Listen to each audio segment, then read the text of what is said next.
được không ạ? Tôi thì chẳng phải là người hoàn hảo gì, tôi không phải là chuyên gia hay là người giỏi nhất, nhưng mà tôi sẽ chia sẻ rất chân thành, và tôi sẽ chia sẻ rất là xúc tích cho tất cả các anh chị đúc kết lại những kinh nghiệm thành công của mình.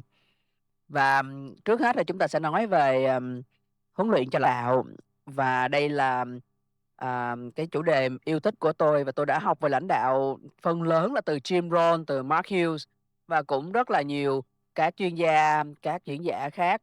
Và tôi có thể nói tôi là một cái sản phẩm của thầy Jim Rohn ạ. Tôi lắng nghe Jim Rohn mỗi ngày, và đến bây giờ cũng như vậy, hàng ngày. Và chính những cái chia sẻ, những cái bài học từ Jim Rohn đã tạo ra tôi ngày hôm nay. Cho mọi người cho tôi thấy các cái sổ của mình được không ạ? Vâng, chúng ta hãy có sổ nha, các anh chị, bút giấy, các anh chị hãy lấy ra những cái cuốn sổ tay ghi chép của mình. Thì điều đầu tiên mà tôi muốn các anh chị học cùng với tôi, chúng ta hãy nói về cái tầm nhìn của người lãnh đạo ạ. Những người lãnh đạo là những người có tầm nhìn lớn, vậy có những cái suy nghĩ khác biệt. Và tầm nhìn là gì? Tầm nhìn, bạn là lãnh đạo, bạn phải giúp người khác, bạn phải giúp tuyến dưới của bạn, bạn phải giúp những người mà bạn lãnh đạo họ thấy được họ sẽ ở đâu trong 5 năm tới. Đối với tôi, khi mà tôi cần gặp một người lãnh đạo, tôi muốn rằng người lãnh đạo đó hiểu rõ tôi hơn chính mình. Người lãnh đạo đó sẽ thấy được tôi sẽ ở đâu trong 5 năm nữa. Và để mà có tầm nhìn như vậy thì người lãnh đạo phải cần có tư duy rất là khác những người khác. Và đầu tiên thì là một thành viên độc lập của Herbalife, chúng ta có tự đặt những cái tầm nhìn cho mình trong 5 năm nữa không ạ? Năm tiếp theo mình sẽ làm gì? Mình sẽ lái cái chiếc xe gì? Mình sẽ có một ngôi nhà như thế nào trong 5 năm nữa? Đâu là những quốc gia, những vùng đất mình muốn đặt chân đến?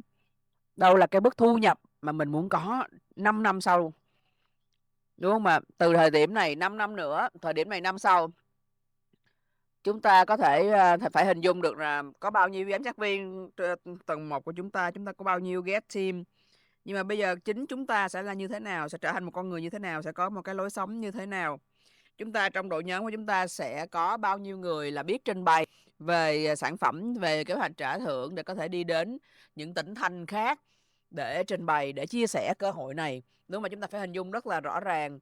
Và như vậy thì trong đội nhóm của mình, cái mục đích của mình trong 5 năm tiếp theo chỉ có một thôi, là chúng ta sẽ tạo ra nhiều lãnh đạo khác chúng ta tụ chung lại hết để mà đạt được những gì chúng ta mong muốn trong 5 năm tiếp theo. Chúng ta phải có thêm nhiều lãnh đạo trong hệ thống của mình, chúng ta phải có thể phát triển và tạo ra thêm nhiều lãnh đạo. Lãnh đạo sẽ kiến tạo ra được năng suất và thành công của hệ thống. Và để mà tạo ra nhiều lãnh đạo, chúng ta phải hiểu rằng từ đầu các thành viên của chúng ta trong một hệ thống của chúng ta, trong một đội nhóm thế này, họ sẽ là được có những cái cá tính khác nhau, họ có những xuất thân khác nhau, cuộc sống khác nhau, họ có những cái tư duy khác nhau, giới tính khác nhau, độ tuổi khác nhau, đúng không ạ? Thì nó sẽ đi kèm với những tư duy, những cái hành vi hành động rất là khác nhau. Và những cái nhóm tính cách như vậy mà chúng ta đều phải làm việc, phải hòa hợp, phải có thể phát triển họ, thì nó không dễ dàng. Và như vậy để mà phát triển họ, để mà chúng ta có thể kiến tạo thêm nhiều lãnh đạo khác, chúng ta phải tự cập nhật cho bản thân mình. Chúng ta phải luôn luôn là một lãnh đạo giỏi, một lãnh đạo biết phát triển bản thân, thì chúng ta mới có thể phát triển những người khác trở thành lãnh đạo. Và trong cuộc sống, trong kinh doanh ngày nay thì sẽ rất là nhiều các cái thách thức, nhiều cái khó khăn. Nếu mà những bài học mà chúng ta đã học từ năm 2017 hay là 2-3 năm trước thì sẽ không có áp dụng được ở đây nữa. Đúng không ạ? Những cái bài học về lãnh đạo mà trước đại dịch đi, trước 2020 thì chúng ta không áp dụng được nữa rồi, tại vì thế giới đã trải qua đại dịch, chúng ta đã trải qua những năm đó, và bây giờ mọi thứ nó rất là khác. Và như vậy thì chúng ta sẽ phải làm sao cho bản thân mình sẵn sàng để có thể ra hành động, ra quyết định được đúng lúc và vượt qua được các cái thử thách. Và mỗi thách thức trong cuộc sống, trên thế giới này, mỗi lần mà giống như là chúng ta thấy rằng có những cái sự cố, có những cái vấn đề rất là lớn, những cái bão tố như vậy, thì nó sẽ chỉ mang lại thêm cái cơ hội cho người lãnh đạo rèn luyện và trở nên mạnh mẽ và giỏi hơn. Và những người mà chưa từng trải, những người mà chưa từng trải qua nhiều cái thăng trầm, những người mà chưa phải vượt qua những cái thử thách, thì họ không phải là một lãnh đạo giỏi đâu ạ. Họ không thể nào là một lãnh đạo giỏi, không thể nào là một con người mạnh mẽ được. Cho nên là lãnh đạo chúng ta phải luôn luôn cởi mở, và cái chuyện rất là bình thường là chúng ta phải cập nhật kiến thức và kỹ năng mới.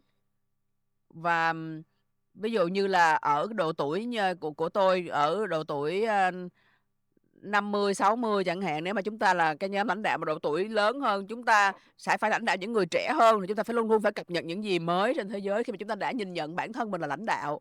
Thì cái câu hỏi đặt ra, hãy đặt câu hỏi này cho mình là 5 người trong cuộc sống mà mình dành thời gian nhiều nhất, mình tương tác nhiều nhất hàng ngày là gì? Tại vì chúng ta chính là trung bình cộng của 5 người đó đó ạ. Chúng ta là trung bình cộng của tư duy, của tài năng của 5 người đó, của góc nhìn của 5 người đó. Và 5 cái người mà chúng ta hay tương tác, họ là tuyến dưới chúng ta, hay là họ cũng có tuyến trên của chúng ta, hay là họ có những người giỏi hơn chúng ta. Tại vì nếu mà chúng ta dành quá nhiều thời gian cho đội, cho nhóm hay là cho tuyến dưới của mình, mà những người đó họ chưa giỏi bằng mình, họ chưa thành công bằng mình, họ sẽ kéo mình xuống. Nếu mà chúng ta thường xuyên là ở trong một cái phòng mà mình là người giỏi nhất, mình là người lớn tuổi nhất, mình là người kinh nghiệm nhất, thì chúng ta sẽ không có phát triển được. Chúng ta phải đảm bảo rằng trong 5 người mình tương tác thường xuyên nhất hàng ngày trong cuộc sống của mình, sẽ có những người trong đó là họ giỏi hơn mình họ có thể kéo mình lên. Và chúng ta phải luôn luôn xem xét điều đó và sẵn sàng trong một cái tâm thế là chúng ta thích ứng, chúng ta cập nhật cái mới. Và hãy cẩn thận, đó là những người tương tác, là những người mình sống chung, là những người mình tương tác nhiều. Và hãy xác định xem là đâu là những cái người mà họ rất là tiêu cực, và những người mà họ không có ủng hộ hay là họ không có hạnh phúc với thành công của mình. Và những người đó thì thật ra là họ hút đi năng lượng của mình rất là nhiều, và chúng ta sẽ không thành công được nếu như mà trong cuộc sống chúng ta còn những con người tiêu cực như vậy. Thì chúng ta phải gỡ bỏ họ, chúng ta phải tránh xa họ trong cuộc sống hàng ngày của chúng ta. Và là lãnh đạo, chúng ta phải hiểu xem là một cái môi trường tốt nhất cho mình là cái môi trường mà trong đó những người lãnh đạo, những người đàn anh đàn chị của mình, họ thúc đẩy mình, họ kéo mình lên.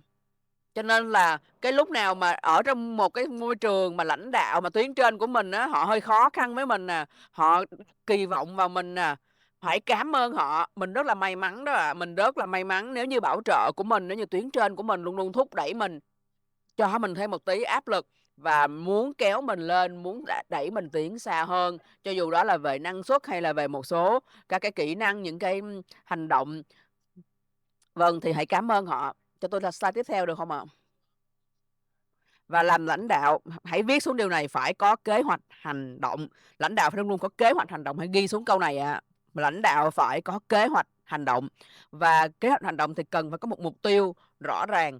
Cái mục tiêu chúng ta nó lớn tới cỡ nào, nó có kích cỡ gì. Nếu mà các anh chị đang là giám sát viên và các anh chị đang nghĩ là mình sẽ hướng đến việc thành viên nhóm chủ tịch, thì đó mới là một cái mục tiêu đủ lớn. Nếu như mà đang là giám sát viên mà chỉ đặt mục tiêu là trở thành thành viên nhóm thế giới thì nó không đủ lớn đâu ạ. Và mục tiêu lớn thì phải có hành động lớn. Ví dụ như là nếu mà chúng ta nấu ăn đi, chúng ta nấu một cái số lượng, một cái món ăn nhỏ nhỏ, chúng ta có thể nấu ở nhà bếp trong nhà mình, đúng không? Nhưng mà nếu mà chúng ta muốn nấu vài trăm ký thực phẩm, đúng không? Mà cái số lượng thực phẩm hay một cái bữa ăn, một cái bữa tiệc rất là lớn, chúng ta cần phải có một cái nhà bếp công nghiệp để làm, đúng không ạ? Và như vậy thì giống như vậy đó là cái mục tiêu mình lớn cỡ nào thì cái hành động của mình và cái hạ tầng để mình thực hiện những cái hành động đó nó càng phải lớn chừng đó. Và chúng ta phải có mục tiêu cho mình, mục tiêu cho đội nhóm của mình. Ngày xưa khi mà tôi còn là thành viên nhóm phát triển toàn cầu hay là nhóm triệu phú, và tôi đã được đến thăm nhà của một thành viên câu lạc bộ chủ tịch, và chúng tôi hỏi cái người CC đó là bây giờ mục tiêu của anh là gì ạ? Tại vì có vẻ như là họ đã có tất cả rồi, họ đã có một cái lối sống như vậy, họ đã có cái thu nhập cao như vậy, sống như một ông hoàng rồi. Và thế là CC mới mời tôi sang nhà và nói rằng hãy sang nhà thăm nhà riêng của tôi và tôi sẽ cho các bạn xem cái mục tiêu của tôi. Và trong phòng ngủ của anh ấy là những mục tiêu cho đội nhóm. Anh ghi rõ là luôn tên của người nào, đích danh từng người trong tuyến dưới. Người này sẽ trở thành thành viên nhóm phát triển toàn cầu, người này sẽ trở thành thành viên nhóm chủ tịch vào lúc nào. Tại vì có đến một lúc cái mục tiêu của chúng ta nó không có quá nhiều về cá nhân nữa, mà sẽ là mục tiêu cho đội nhóm, cho tuyến dưới của mình. Chúng ta hãy suy nghĩ, hãy có tư duy như lãnh đạo, chúng ta sẽ luôn luôn nghĩ cho đội nhóm của mình. Không có đội nhóm sẽ không có lãnh đạo, đúng không ạ? Tại vì người lãnh đạo thì phải lãnh đạo ai? Chúng ta dẫn dắt ai? Chúng ta dẫn dắt đội nhóm của mình. Và chúng ta là lãnh đạo, chúng ta phải biết giao việc nè, biết trao quyền nè, và chúng ta phải biết vận dụng thế mạnh. Ví dụ như là đội nhóm của tôi mỗi lần tôi làm sự kiện, có một số người rất là giỏi về máy móc, đúng không ạ? Về sử dụng IT này kia thì họ sẽ làm cái phần kỹ thuật nè, làm cả âm nhạc vân vân. Có một số người thì giỏi trang hoàng một cái sự kiện, có một số người thì giỏi làm huấn luyện hay là trình bày một số cái chủ đề. Thì chúng ta sẽ tận dụng thế mạnh của họ, chúng ta sẽ trao quyền, chúng ta sẽ giao việc và giao trách nhiệm dựa theo thế mạnh, đúng không ạ? Chứ chúng ta phải dụng nhân như dụng mộc, chứ không thể nào mà kỳ vọng là một người có thể làm mọi thứ, hay là một người mà còn rất là vụng về với công nghệ mà chúng ta lại giao laptop cho họ làm những việc về IT thì không được. Hay là người nào chưa tự tin thì chưa có nên lên sân khấu, vân vân. Và và hồi nãy tôi có nói về hành động, đúng không ạ? Lãnh đạo phải có những cái kế hoạch hành động cụ thể. Và tôi muốn nói thêm về cái kế hoạch hành động với các bạn ở đây. Hành động của tôi thì nó phải tương thích với cái độ lớn của cái mục tiêu của tôi.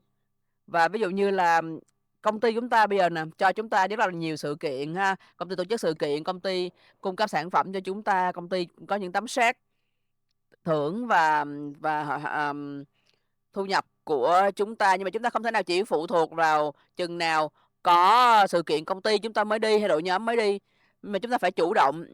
Tôi biết rằng ở Việt Nam rất là nhiều những cái quy định khá là gắt gao, khó khăn, và ví dụ như là gần 30 người trở đi là chúng ta phải có giấy phép, thì chúng ta vẫn có thể làm những cái sự kiện nhỏ hơn, đúng không? Mà ví dụ như một ngày mà chúng ta có thể làm 4 cái nhóm nhỏ dưới 30 người thì có phải là chúng ta đã có hơn 100 người rồi, đúng không ạ? Và mỗi ngày mà làm như vậy thì mỗi tháng chúng ta sẽ có bao nhiêu ngàn người để mà chúng ta huấn luyện, và chúng ta hãy lưu ý cái năng lượng của lãnh đạo nó sẽ đến từ việc thành công, nó từ những cái thành công nho nhỏ gộp lại như vậy. Cái năng suất của lãnh đạo tính bằng những người mà chúng ta có thể ảnh hưởng, chúng ta có thể phát triển, và hãy lấy những cái thành công từ cái việc mà chúng ta phát triển mọi người, chúng ta làm được những cái sự kiện, chúng ta làm được cho đội nhóm của mình như vậy để mà có năng lượng cho mình.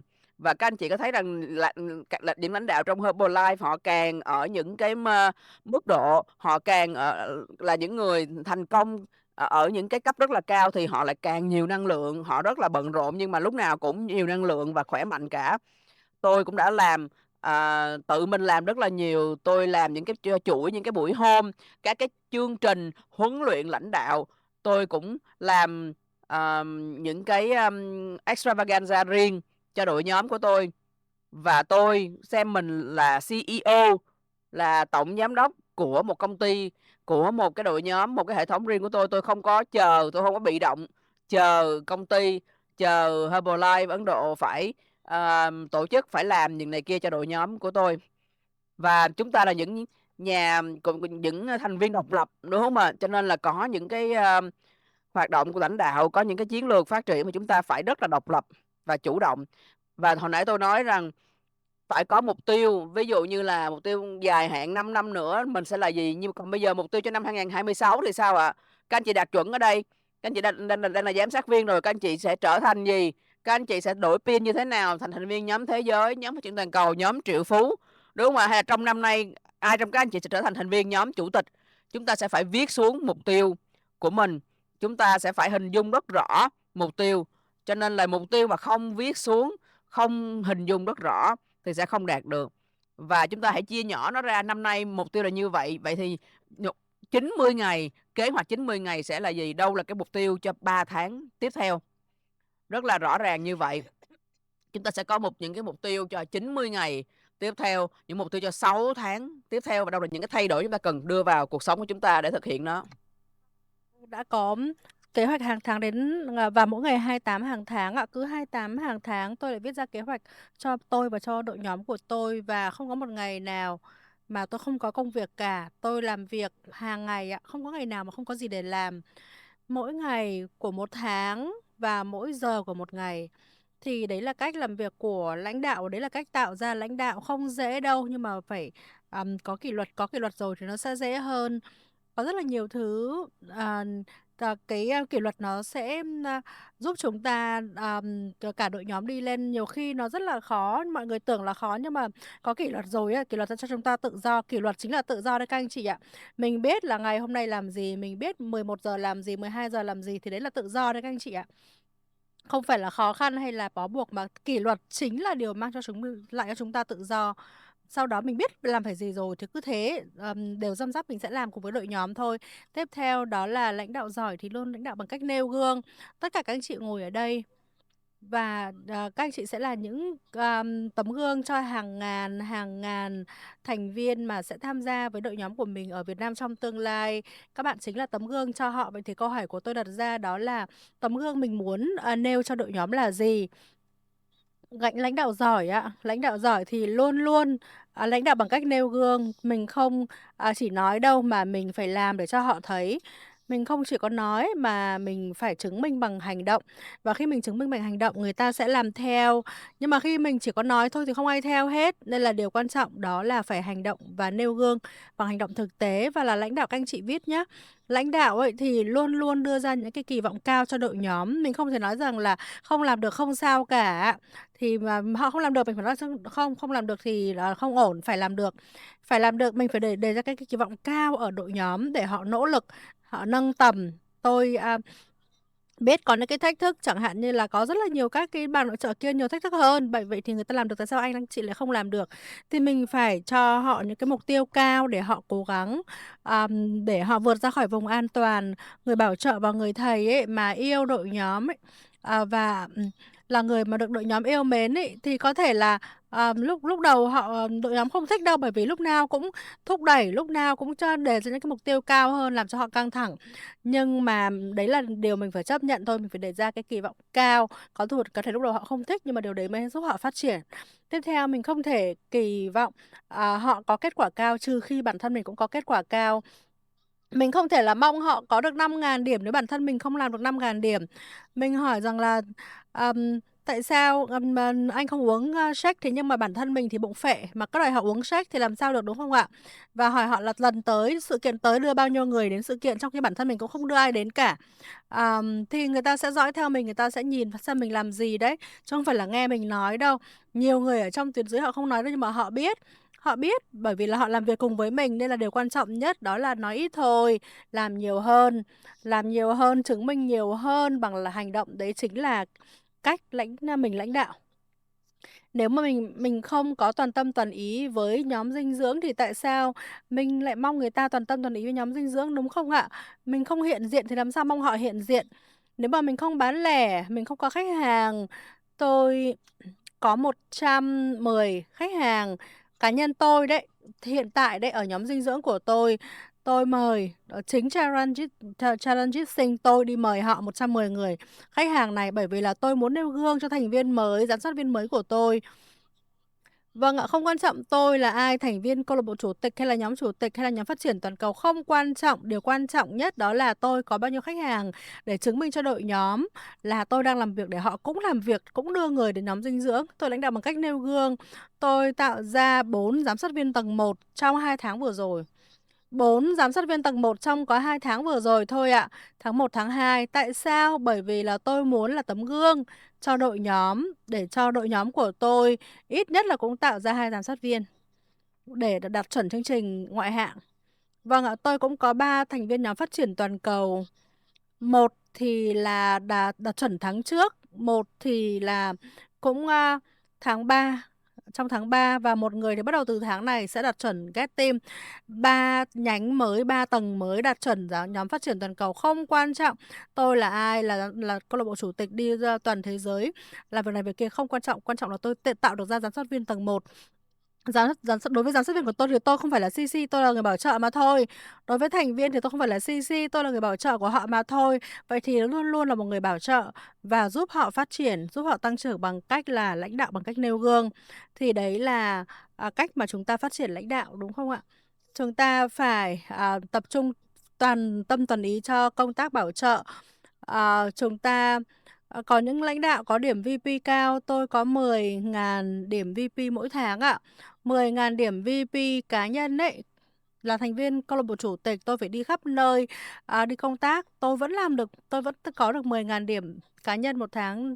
Tháng trước thì tôi đi sang 2 quốc gia, gần như là mất 20 ngày vắng nhà rồi nhưng vẫn được 10.000 điểm. Tháng này tôi cũng đi 2 quốc gia vẫn được 10.000 điểm.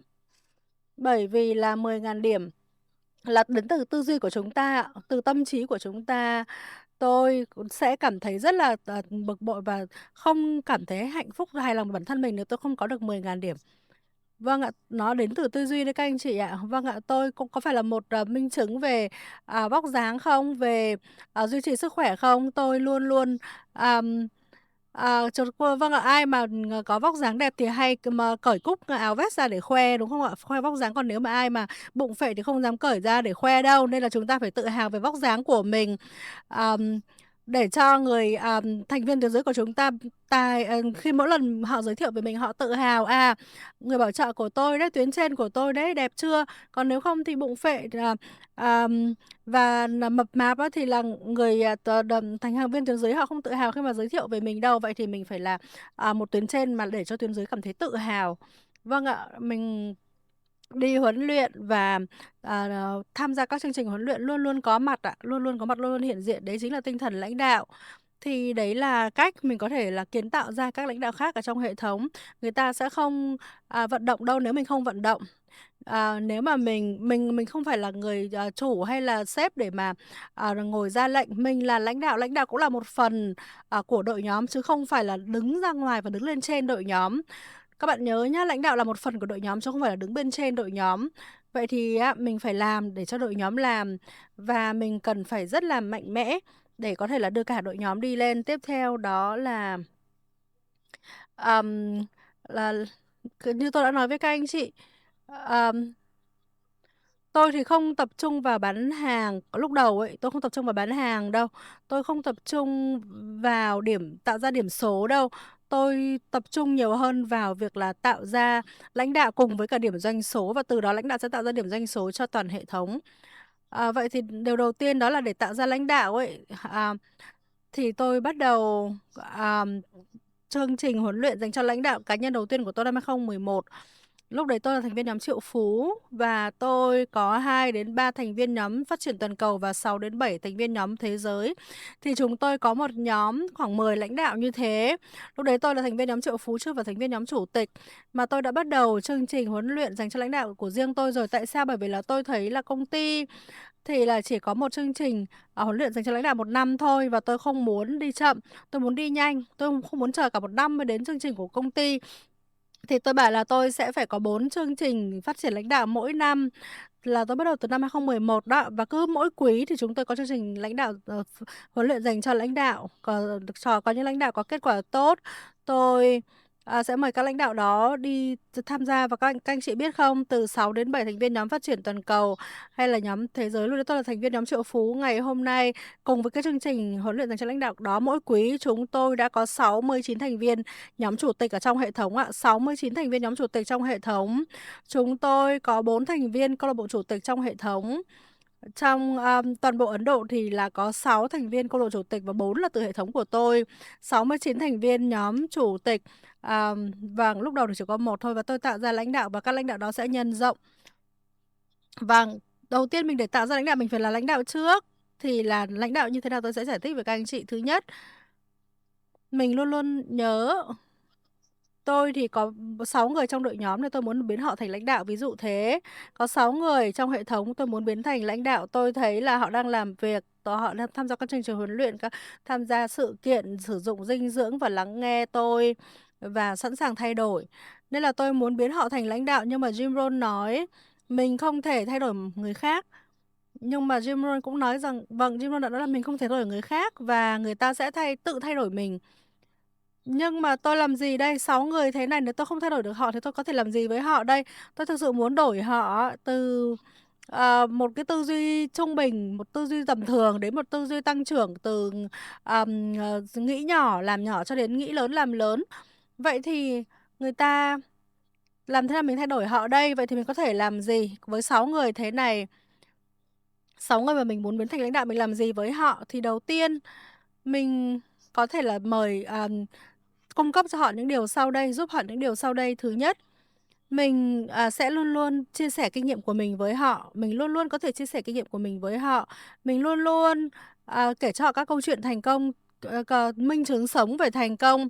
Những người mà có xuất thân như thế này giống như bạn, tình hình hoàn cảnh gia đình giống như bạn mà đã phát triển được thì đấy là những cái minh chứng sống về kết quả, về thành công. Vâng ạ, mình sẽ kể những câu chuyện đó đến tuyến dưới, đến 6 người đó để họ được truyền cảm hứng, họ lắng nghe và, họ sẽ thay đổi tư duy để thành công. Và mình có thể truyền cảm hứng cho họ những cái lời khuyên tích cực. Vâng ạ, phải nhấn mạnh nhá, lời khuyên tích cực nhá các bạn nhá, chứ không phải, phải nhấn mạnh cái từ là, tích cực đấy, không có chê. Mình sẽ nói với họ rằng là nếu làm việc này sẽ đạt được kết quả kia, tầng 1 thế này, mình sẽ phát triển như thế nào, các cái giám sát viên, và giám sát viên sẽ phát triển thành nhóm, phát triển toàn cầu, vân vân, luôn luôn cho họ những cái lời khuyên tích cực. Và hãy kể cho họ những cái minh chứng sống, cho họ thấy cái tầm nhìn lớn. Vâng ạ, cho họ thấy tầm nhìn lớn. Tôi thì luôn luôn bắt đầu bất kể một chương trình huấn luyện nào cho thành viên hay là cho giám sát viên hay là cho, thành viên kinh doanh, tôi luôn luôn hỏi là "Bạn muốn ở đâu 5 năm tới? Bạn muốn là ai 5 năm tới? Cuộc sống của bạn như thế nào trong 5 năm tới? Không quan trọng bạn là ai ngày hôm nay, quan trọng bạn có thể trở thành ai trong tương lai. Điều đấy là điều rất là quan trọng mà Mark Hughes đã nói với chúng ta. Bạn có thể là ai trong tương lai cơ mới là quan trọng, không quan trọng hôm nay bạn là ai." Tất cả các bạn đang ngồi trong phòng này, các bạn đừng có phán xét tương lai dựa trên hoàn cảnh hiện tại. Đừng có bó buộc tầm nhìn của mình về tương lai vì hoàn cảnh hiện tại. Bởi vì là tình hình hiện tại ấy thì mọi thứ có thể rất là nhỏ bé. Mình không có nhiều khách hàng lắm, mình không có đội nhóm, mình không có thu nhập. Đừng đừng bị bó buộc bởi hoàn cảnh ngày hôm nay, tương lai nó sẽ mở rộng hơn nếu mà chúng ta tập trung vào mục tiêu và phát triển lãnh đạo. Mình có thể truyền cảm hứng, mình có thể chia sẻ kinh nghiệm với họ, cho họ thấy tầm nhìn và kể cho họ những cái minh chứng sống, những câu chuyện thật và cho họ những cái lời khuyên tích cực và còn lại để họ tự thay đổi, để họ quyết định là họ thực sự có muốn trở thành một lãnh đạo thực thụ hay không. Nếu không á, mình có thể làm gì? Mình làm gì được? Mình có thể đi bảo trợ mới ạ, bảo trợ người mới và mời thêm 6 người mới đến, để phát triển thành lãnh đạo. Nếu mà 6 người này họ không nghe, đúng không ạ? Với 6 người mới này chắc chắn bạn sẽ tìm ra cứ 10 người mình bảo trợ sẽ tìm ra một lãnh đạo. Nếu mà mình, làm được đúng những điều như tôi nói, nêu được những cái tấm gương và cho họ lời khuyên, chia sẻ kinh nghiệm, vân vân. Tôi thấy những anh chị, những thành viên, thay đổi sau 6 năm. 6 năm ạ, không làm gì được cả, không sử dụng sản phẩm, không tham gia sự kiện, không nghiêm túc, không làm việc, không vận động. Và sau 6 năm, đến năm thứ 7 cơ họ mới bắt đầu nghiêm túc, nhiều người là 9 năm, thành viên câu lạc bộ chủ tịch tầng 1 thứ hai của thứ nhất của tôi. Tôi có 3 câu lạc bộ chủ tịch trong 3 tầng 3 nhánh khác nhau. Thành viên câu lạc chủ tịch thứ hai của tôi thì tôi nghĩ, lúc đầu, tôi nghĩ là thành viên đó chả nghiêm túc gì hết, chẳng bảo trợ ai hết, chẳng làm các buổi hôm, chẳng sử dụng nghiêm túc sản phẩm gì hết trong 7 đến 8 năm liền. Nhưng mà các bạn biết không, 7 năm đầu tiên không nghiêm túc, không năng suất, không làm gì cả, nhưng mà 7 tháng sau trở thành thành viên câu lạc chủ tịch. Vâng ạ, năm thứ 7 tháng thứ 7 của năm thứ 7 trở thành thành viên câu lạc bộ chủ tịch. Nên là chúng ta hãy luôn luôn, giữ họ ở bên, mặc dù là hôm nay họ chưa năng suất, họ chưa nghiêm túc, sẽ có những cái hoàn cảnh có thể là khác, một lúc nào đó họ sẽ, trở nên năng suất và bắt đầu là thay đổi tư duy. Hãy giữ họ ở bên ạ, hãy giữ họ ở bên, đừng từ bỏ.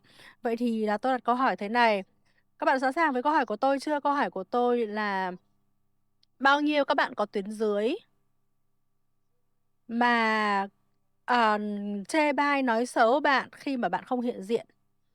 Giơ tay lên là bao nhiêu tuyến dưới, gọi là, kêu ca phàn nàn về mình? Vâng ạ, kêu ca phàn nàn, nói xấu mình, tiêu cực về mình khi mình không có mặt, có bao nhiêu ạ? Vâng ạ, chúng ta đều là giống nhau cả, đúng không ạ? Bao nhiêu các anh chị ở đây có tuyến dưới mà không nghe mình nói? Bao nhiêu bạn có tuyến dưới không nghe lời ạ? Có bao nhiêu ạ? Họ không nghe chúng ta đâu, đúng không ạ? Họ đến, họ như là ngồi trong thế giới riêng của họ, nhiều khi đến sự kiện, thế nhưng mà, đến, chỉ để giao lưu, để chơi đùa, chứ không có phải là để nghe giảng dạy hay là nghe huấn luyện. Bao nhiêu bạn Ờ, có bao nhiêu người trong tuyến dưới nói với mình rằng là mình không biết, làm kinh doanh, mình không hiểu gì về kinh doanh. Bao nhiêu tuyến dưới chê mình là mình không hiểu gì về kinh doanh cả. thành viên nhóm thế giới tích cực của tôi nói với tôi, anh chả biết gì về kinh doanh hết. Đúng. Vâng ạ, không sao, nhưng mà tôi không ghét bỏ họ, tôi vẫn yêu mến họ bởi vì là tôi, vâng ạ, tôi cũng có con trai cũng giống như thế, con trai của tôi không nghe lời tôi có đuổi con đi được đâu.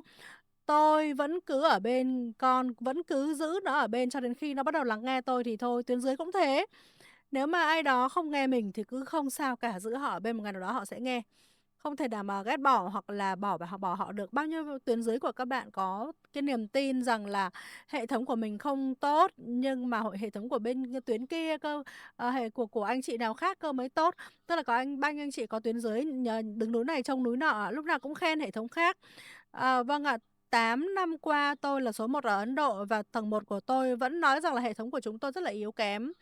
Các anh chị thấy không ạ? Và họ đứng núi này trông núi nọ nữa là hệ thống kia mới tốt, hệ thống kia mới tốt.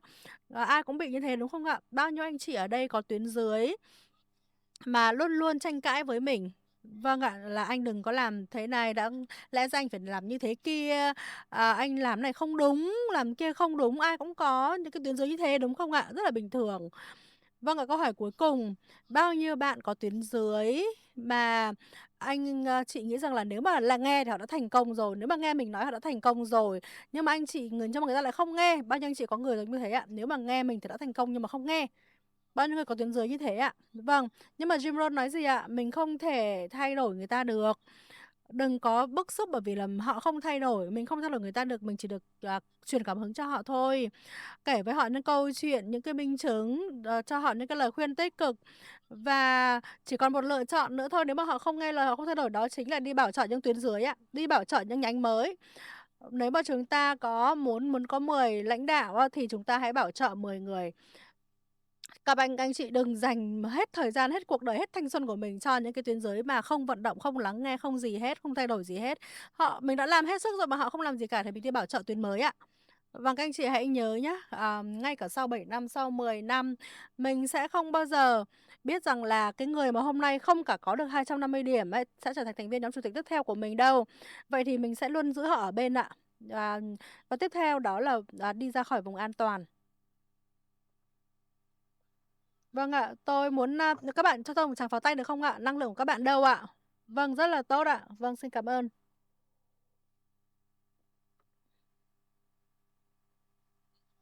Bao nhiêu bạn nghĩ là phần huấn luyện này chỉ dành cho bạn thôi. Charanjit có biết gì về tôi đâu. Mà huấn luyện này là dành cho tôi và để giải quyết vấn đề của tôi cơ mà. Ai như bạn nghĩ thế ạ? Bao nhiêu bạn nghĩ thế rằng là Charanjit làm sao biết được vấn đề của tôi là gì mà dạy tôi, đúng không ạ? Bao nhiêu bạn nghĩ như thế ạ? Jim Rohn luôn nói là nếu bất kể chuyện gì xảy ra với bạn thì sẽ xảy ra với tất cả những người khác. Vâng ạ. Nếu mà các bạn còn than phiền thì sẽ không phát triển được đâu. Những gì bạn gặp phải ai cũng gặp phải hết. Nên là đừng có mà than phiền. Và nếu mà lãnh đạo ấy, thì mình không than phiền, mình đi tìm giải pháp ạ. Phải ra khỏi vùng an toàn. Và có một điều á, nếu mà chúng ta đi ra khỏi vùng an toàn vào mùa đông ấy thì thành công ấy thì chúng ta có thể chưa nhìn thấy. Vâng ạ. Mùa đông ấy thành công không nằm trong trong chăn ấm và mùa hè thành công không nằm ở trong cái phòng có điều hòa nhiệt độ.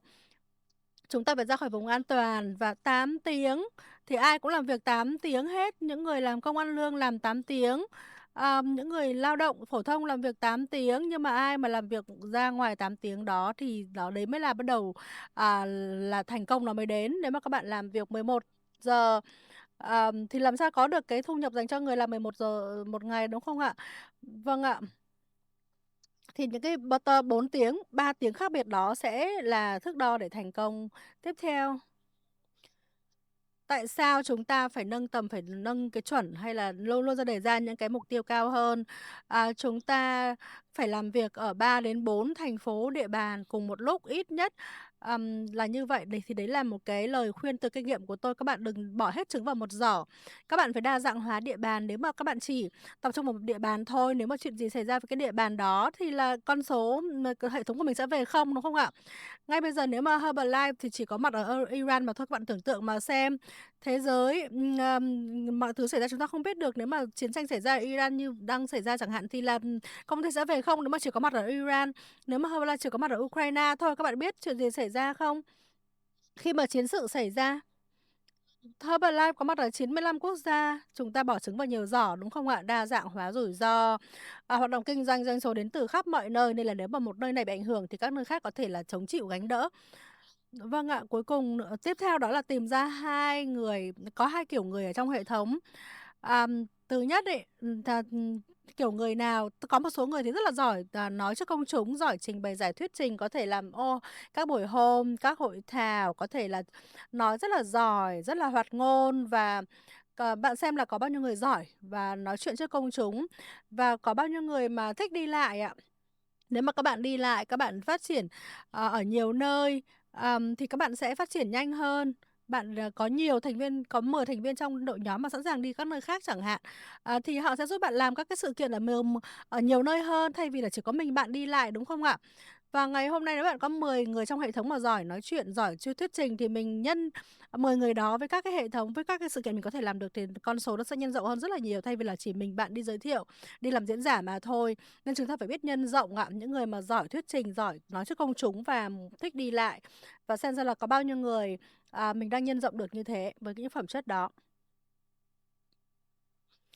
Tôi cũng, có một gợi ý với các bạn đó là ngủ dậy sớm vào buổi sáng 4 đến 5 giờ. Tôi thì ngày nào cũng dậy vào lúc 4:30 sáng. Và người thành công ấy, thưa các bạn, họ là những người dậy sớm ạ. Luôn luôn nhớ điều này nhá. Phải dậy sớm để thành công. Và khi mà bạn ngủ dậy vào buổi sáng sớm 4:30 ấy, thì là, những người này họ rất là bình tĩnh và rất là mạnh mẽ. Những người mà 7 đến 8 giờ mới dậy thì chắc chắn là mà họ không có đầu óc họ không tỉnh táo và họ sẽ không có cái, sức mạnh rồi, sức khỏe để làm việc. Vâng ạ, vào buổi sáng sớm, cái môi trường và cái không khí nó rất là nhiều năng lượng, rất là tích cực và chúng ta ngủ dậy để chúng ta cầu nguyện, chúng ta ngồi tĩnh tâm thôi cũng được.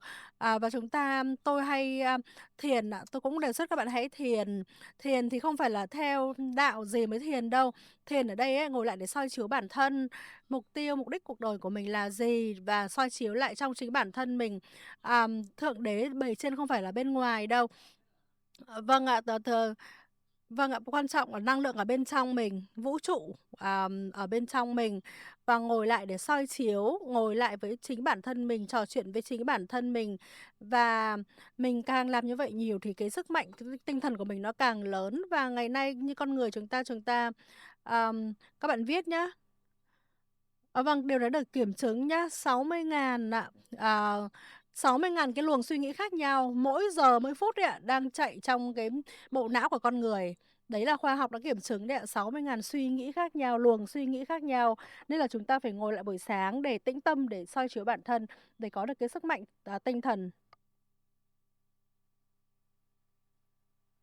Dùng cái, giờ sáng sớm đó để chúng ta, thiền định lại, để chúng ta hãy, kết nối được với những cái tầng năng lượng cao và cái, kế hoạch hành động, đúng hông ạ? Đêm hôm trước chúng ta phải biết rõ ngày mai chúng ta sẽ làm gì, ngày hôm sau trước khi chúng ta đi ngủ hãy dành 5 phút viết xuống cuốn sổ của mình. Sáng mai 9 giờ sáng là sẽ làm gì, 10 giờ gặp ai, 11 giờ làm gì, được hông ạ? Tới chiều chúng ta có hẹn những cái gì, làm cái gì trong ngày. Và nhiều khi chúng ta mở mắt dậy buổi sáng xong cái, để xem bữa nay làm gì, hông được. Nếu mà buổi sáng dậy rồi uể oải, rồi còn ngái ngủ và mới đặt câu hỏi là, để coi bữa nay làm gì nha là không được rồi đó ạ. Người đó không phải là lãnh đạo đâu ạ. Chúng ta phải ghi ra kế hoạch hành động ngày hôm sau, từ đêm hôm trước ạ. Ai cũng có 30 ngày, 1 tháng và chúng ta có mỗi giờ trong một ngày luôn ạ. Chúng ta có 24 giờ một ngày, đúng hông ạ? Và chúng ta cũng phải có thời gian nghỉ ngơi cho bản thân. Và tôi ghi vào cái kế hoạch mình luôn là sẽ ngủ trưa lúc này hay là mấy giờ đi ngủ. Và thậm chí là tôi ghi rõ luôn rằng có 30 phút tôi sẽ tự giải trí, tôi sẽ có thể lên mạng xã hội, sẽ có thể lướt Facebook hay xem TikTok 30 phút thôi. Nhưng mà chúng ta hãy ghi xuống và ghi rất là rõ ràng. Và chúng ta hãy biết rõ đâu là những cái, điều mà hay làm mình xao nhãng, phải biết rõ cái gì làm mình lo ra, cái gì mà sẽ lấy mất thời gian của mình. Đa số chúng ta bị xao nhãng bởi cái điện thoại, đúng hông ạ? Có một số người là bị sao nhãng bởi những cái niềm vui ăn uống hay là bạn bè tụ tập này kia vân vân. Hãy viết xuống. Tôi cũng biết cái là điện thoại là hay làm tôi, đúng không, mà hay làm tôi sao nhãng. Bao nhiêu các anh chị bị cái điện thoại làm sao nhãng nhiều? Bao nhiêu người thành thật giơ tay đi ạ. Và cái điện thoại của tôi sao? Đây là cái ví dụ như đây là cái điện thoại của tôi ha. Tôi để lên bàn và tôi nhìn đồng hồ, tôi nói bây giờ là 1 giờ trưa nè. Và tôi mới nói là thử thách bản thân tới 2 giờ mới được đụng vô làm chuyện khác, không đụng cái điện thoại trong 1 tiếng. Xong rồi mới có 2 phút là tôi đã muốn cái điện thoại tôi quẹt rồi, tôi vọc rồi, xong tôi không được 1 tiếng nữa mới được đụng nó. Xong rồi 5 phút sau lại bắt đầu muốn cầm cái điện thoại, mình phải kiểm soát cho mình cái tay này phải kéo cái tay kia lại. Chúng ta phải tập cho mình cái kỷ luật đó ạ. Tại vì mình đấu tranh cho cái gì? Mình đấu tranh với bản thân, mình phải có những cái kỷ luật đó cho thành công của chính mình, không phải cho thành công của ai khác cả ạ. Xong rồi tôi nhìn lại là có khi là tôi tập trung như vậy 1 tiếng đồng hồ mà tôi làm được nhiều việc hơn là trong cả một ngày, nếu như mà tôi cứ cầm điện thoại kế bên và tôi cứ quạch điện thoại. Cho nên là tôi đã có những cái bài tập đó cho mình, những cái kỷ luật đó. 1 tiếng đồng hồ, đúng không? Mà bao nhiêu người chúng ta có thể liên hệ nè, chúng ta có thể chăm sóc khách hàng nè, chúng ta có thể họp Zoom với lại đội nhóm của mình rồi trong 1 tiếng đồng hồ đó. Và chúng ta ở đây với nhau trong cộng đồng này, chúng ta đều hướng đến thành công lớn cho bản thân. Các bạn biết không? Động vật và con người khác nhau thế nào ạ? Động vật cũng ngủ, chúng ta cũng ngủ. Động vật nó ăn, chúng ta cũng ăn. Động vật nó cũng kiếm ăn, đúng không ạ? Lo miếng ăn cho gia đình nó, như những cái gia đình của những con sư tử như vậy, chúng ta cũng như vậy, chúng ta cũng lo miếng cơm manh áo cho gia đình. Và vậy thì khác biệt là gì ạ? Khác biệt ở chỗ là chúng ta không sống bản năng thôi như động vật, chúng ta không phải ở đây chỉ để ăn, ngủ và sống cả đời như vậy. Chúng ta ở đây để tạo ra những di sản, chúng ta ở đây để tạo ra lịch sử cùng với nhau, đúng không ạ? Mark Hughes đã nói rồi, tương lai của chúng ta sáng lạng hơn tất cả những gì chúng ta có thể tưởng tượng. Và bây giờ ai sẽ nhớ về chúng ta nếu chúng ta không kiến tạo ra những cái thành công này? Chúng ta không phải là những cái cây, đúng không ạ? Sinh ra ở đâu và chết đi cũng đứng ngay một chỗ đó. Chúng ta ở đây để có thể vươn tới những thành công không giới hạn. Và thành công của chúng ta là cho chính chúng ta, không ai yêu cầu hết cả. Hãy tưởng tượng coi, trước khi đến với Herbalife, đúng không ạ? Đâu có ai giúp các bạn giảm cân hay có vóc dáng khỏe mạnh đâu, đâu có ai thúc đẩy mình đâu, đúng không ạ? Nhiều người khác nhiều khi còn rủ mình đi ăn uống những thứ không lành mạnh. Nhưng mà đến với Herbalife thì chúng ta chia sẻ share với nhau, chúng ta cùng thúc đẩy nhau có những cái lối sống lành mạnh và năng động để mà hướng đến những thành công vượt bậc cùng với nhau. Và ở nhà của các bạn á, xem lại cái cách mà mình bố trí bàn ghế ha, và đồ ví dụ như là đừng có để nhiều ghế hay là những cái ghế quá thoải mái. Đừng có mà quay trở về phòng ngủ của mình trong giờ làm việc. Tại vì mình không muốn là mình cứ ngồi xuống rồi mình nằm xuống luôn và mình bắt đầu làm biếng và không muốn làm gì cả. Và đừng có để tivi ở cái chỗ làm việc của mình để mình không bị sao nhãng ạ. Bao nhiêu các anh chị ở đây muốn thành công, muốn trở thành người mà truyền cảm hứng cho người khác, muốn trở thành một con người mà mọi người sẽ nhìn vào và muốn trở thành ai trong các bạn muốn trở thành phiên bản đó của mình. Vậy thì hãy lắng nghe tôi rất là chăm chú nha. Vâng, tôi đang dốc hết lòng ra với các anh chị đây ạ. Tôi đang moi hết ruột gan, và ruột gan của tôi, tâm can của tôi là toàn là Jim Rohn và Mark Hughes trong đó đó ạ. Từng lời từng chữ một tôi đang chắc chiêu để chia sẻ với các bạn. Và tiếp theo tôi muốn chia sẻ với mọi người một cái quy luật 80-20. Đây là một cái kiến thức rất là quan trọng. Tôi đã nghe về cái quy tắc 80-20 rất là nhiều năm, và tôi lúc đó thì chưa có áp dụng 80-20 vào cái việc xây dựng kinh doanh của mình và cuộc sống của tôi. Và khi mà tôi áp dụng cái quy tắc 80-20, các anh chị biết điều gì xảy ra không ạ? Trong tôi mất 11 năm thì tôi đạt được thành viên nhóm chủ tịch. Nhưng mà sau đó thì tôi đã tạo ra 68 thành viên nhóm chủ tịch trong hệ thống của tôi. Đúng không ạ? 11 năm để tạo ra một Charanjit là thành viên nhóm chủ tịch. Nhưng mà sau đó thì hệ thống của tôi, với cái quy tắc 80-20, hệ thống của chúng tôi đã tạo ra 68 thành viên nhóm chủ tịch cho Ấn Độ. 80-20 là gì? Là để chúng ta né tránh đi việc mà đầu tư dành công sức quá nhiều cho những gì mà không sản sinh ra năng suất. 80% điểm doanh số của chúng ta lúc nào cũng đến từ top 20% những thành viên giỏi nhất, những thành viên mà có năng lực nhất. Và 20% còn lại thì đến từ tới 80% những người mà thật ra là không có nhiều năng suất. 20% những người năng lực cao đó, họ làm việc cả ngày cùng chúng ta. Và còn lại thì 80 người còn lại á, họ không làm việc năng suất bằng, họ không làm việc đủ về cả số lượng lẫn chất lượng bằng. Và các anh chị thấy không, nếu như mà chúng ta ví dụ như là trong 10.000 điểm doanh số của tôi chẳng hạn đi, chắc chắn là 80% chỉ đến từ 20% số người thôi.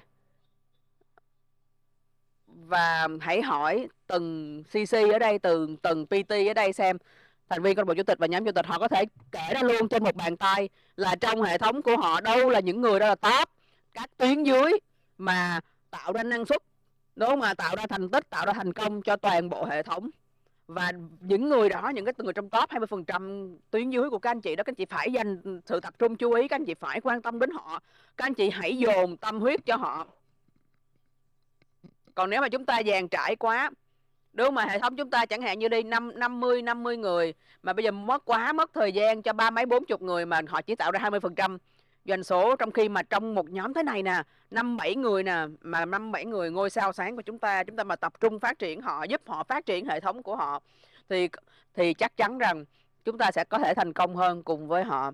Và các bạn biết không, tôi không nói là 80% những người còn lại họ tệ, tôi không nói là họ tệ, họ kém đâu, nhưng mà họ chưa sẵn sàng, đúng không? Mà 80% đó nhiều khi là tư duy nè, nhiều khi là tâm thế nè, lãnh đạo nè, nhiều khi là ước mơ của họ hay là tầm nhìn họ chưa đủ lớn. Và tôi có những cái bộ tiêu chí 5 thôi, 5 cái tiêu chí tôi sẽ chia sẻ, các anh chị hãy ghi lại và nhớ nè. 5 tiêu chí để mà xác định cái top 20% này. Đầu tiên nhé, những người đó là những người sử dụng sản phẩm, họ yêu sản phẩm, họ tiêu thụ sản phẩm và họ luôn luôn tập trung vào bản thân họ, họ luôn luôn muốn có sức khỏe và có vóc dáng tốt nhất. Và tiêu chí thứ hai là họ lắng nghe tuyến trên.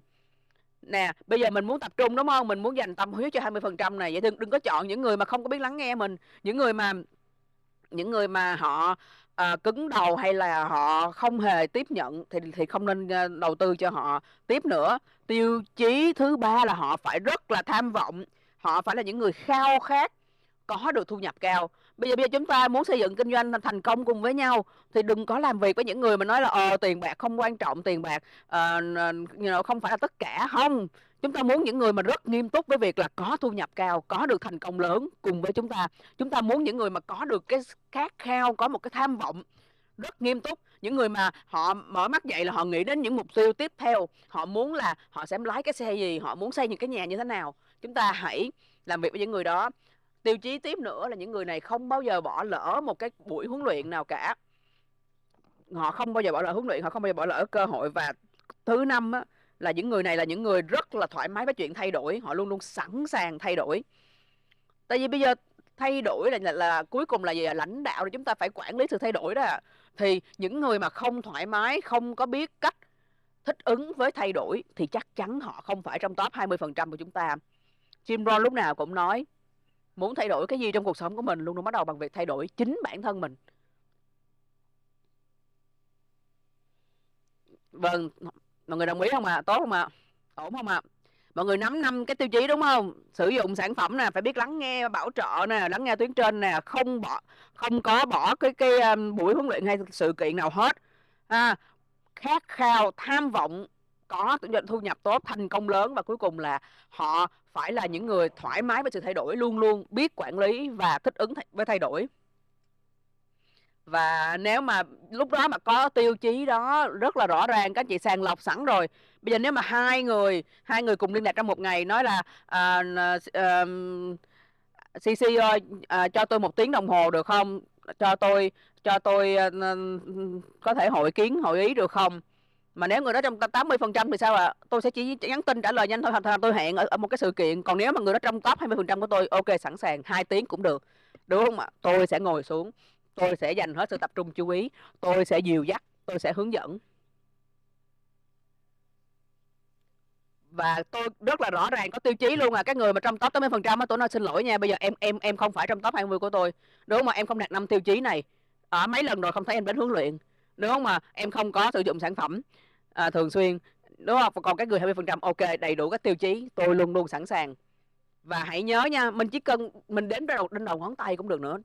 Trong đội tổ chức, trong cái hệ thống của mình, trong đội nhóm của mình, các anh chị hãy xác định top 20% đó và đầu tư cho họ.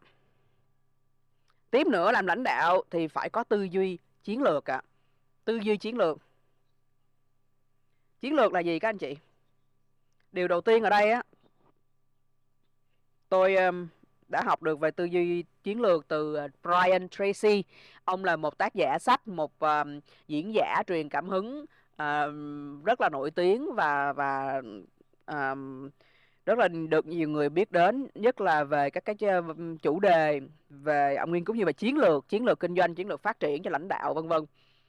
Và các anh chị biết không, để mà trở thành thành viên của câu lạc bộ chủ tịch, tôi đã đọc rất là nhiều sách, nhưng mà tôi không có đọc đâu tôi không phải là người giỏi đọc các anh chị.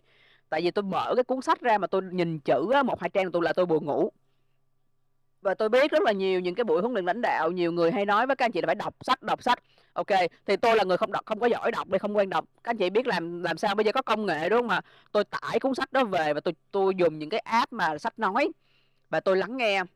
Tại vì rất là nhiều cái app bây giờ nó sẽ đọc cuốn sách cho anh chị. Nếu mà chúng ta không có thói quen, hay là không có thời gian, hay là không tiện, nhiều khi ngồi trên xe hay gì đó, chúng ta có thể nghe sách thay vì là đọc sách. Và mỗi ngày hình như là tôi sẽ dành khoảng 2 đến 3 tiếng để mà nghe các cuốn sách này. Và 2 đến 3 tiếng mỗi ngày là để dành cho phát triển bản thân, đúng không ạ? Nhiều khi tôi đang tắm tôi cũng có thể nghe được nè. Tôi ngồi trên xe à, và và và tôi lắng nghe. Ở nhà tôi là có mấy cái loa Bluetooth lận. Và thi thoảng ví dụ như là tôi đứng gần những chỗ nào mà ồn nè, hay là tôi sẽ dùng tai nghe, đúng không ạ?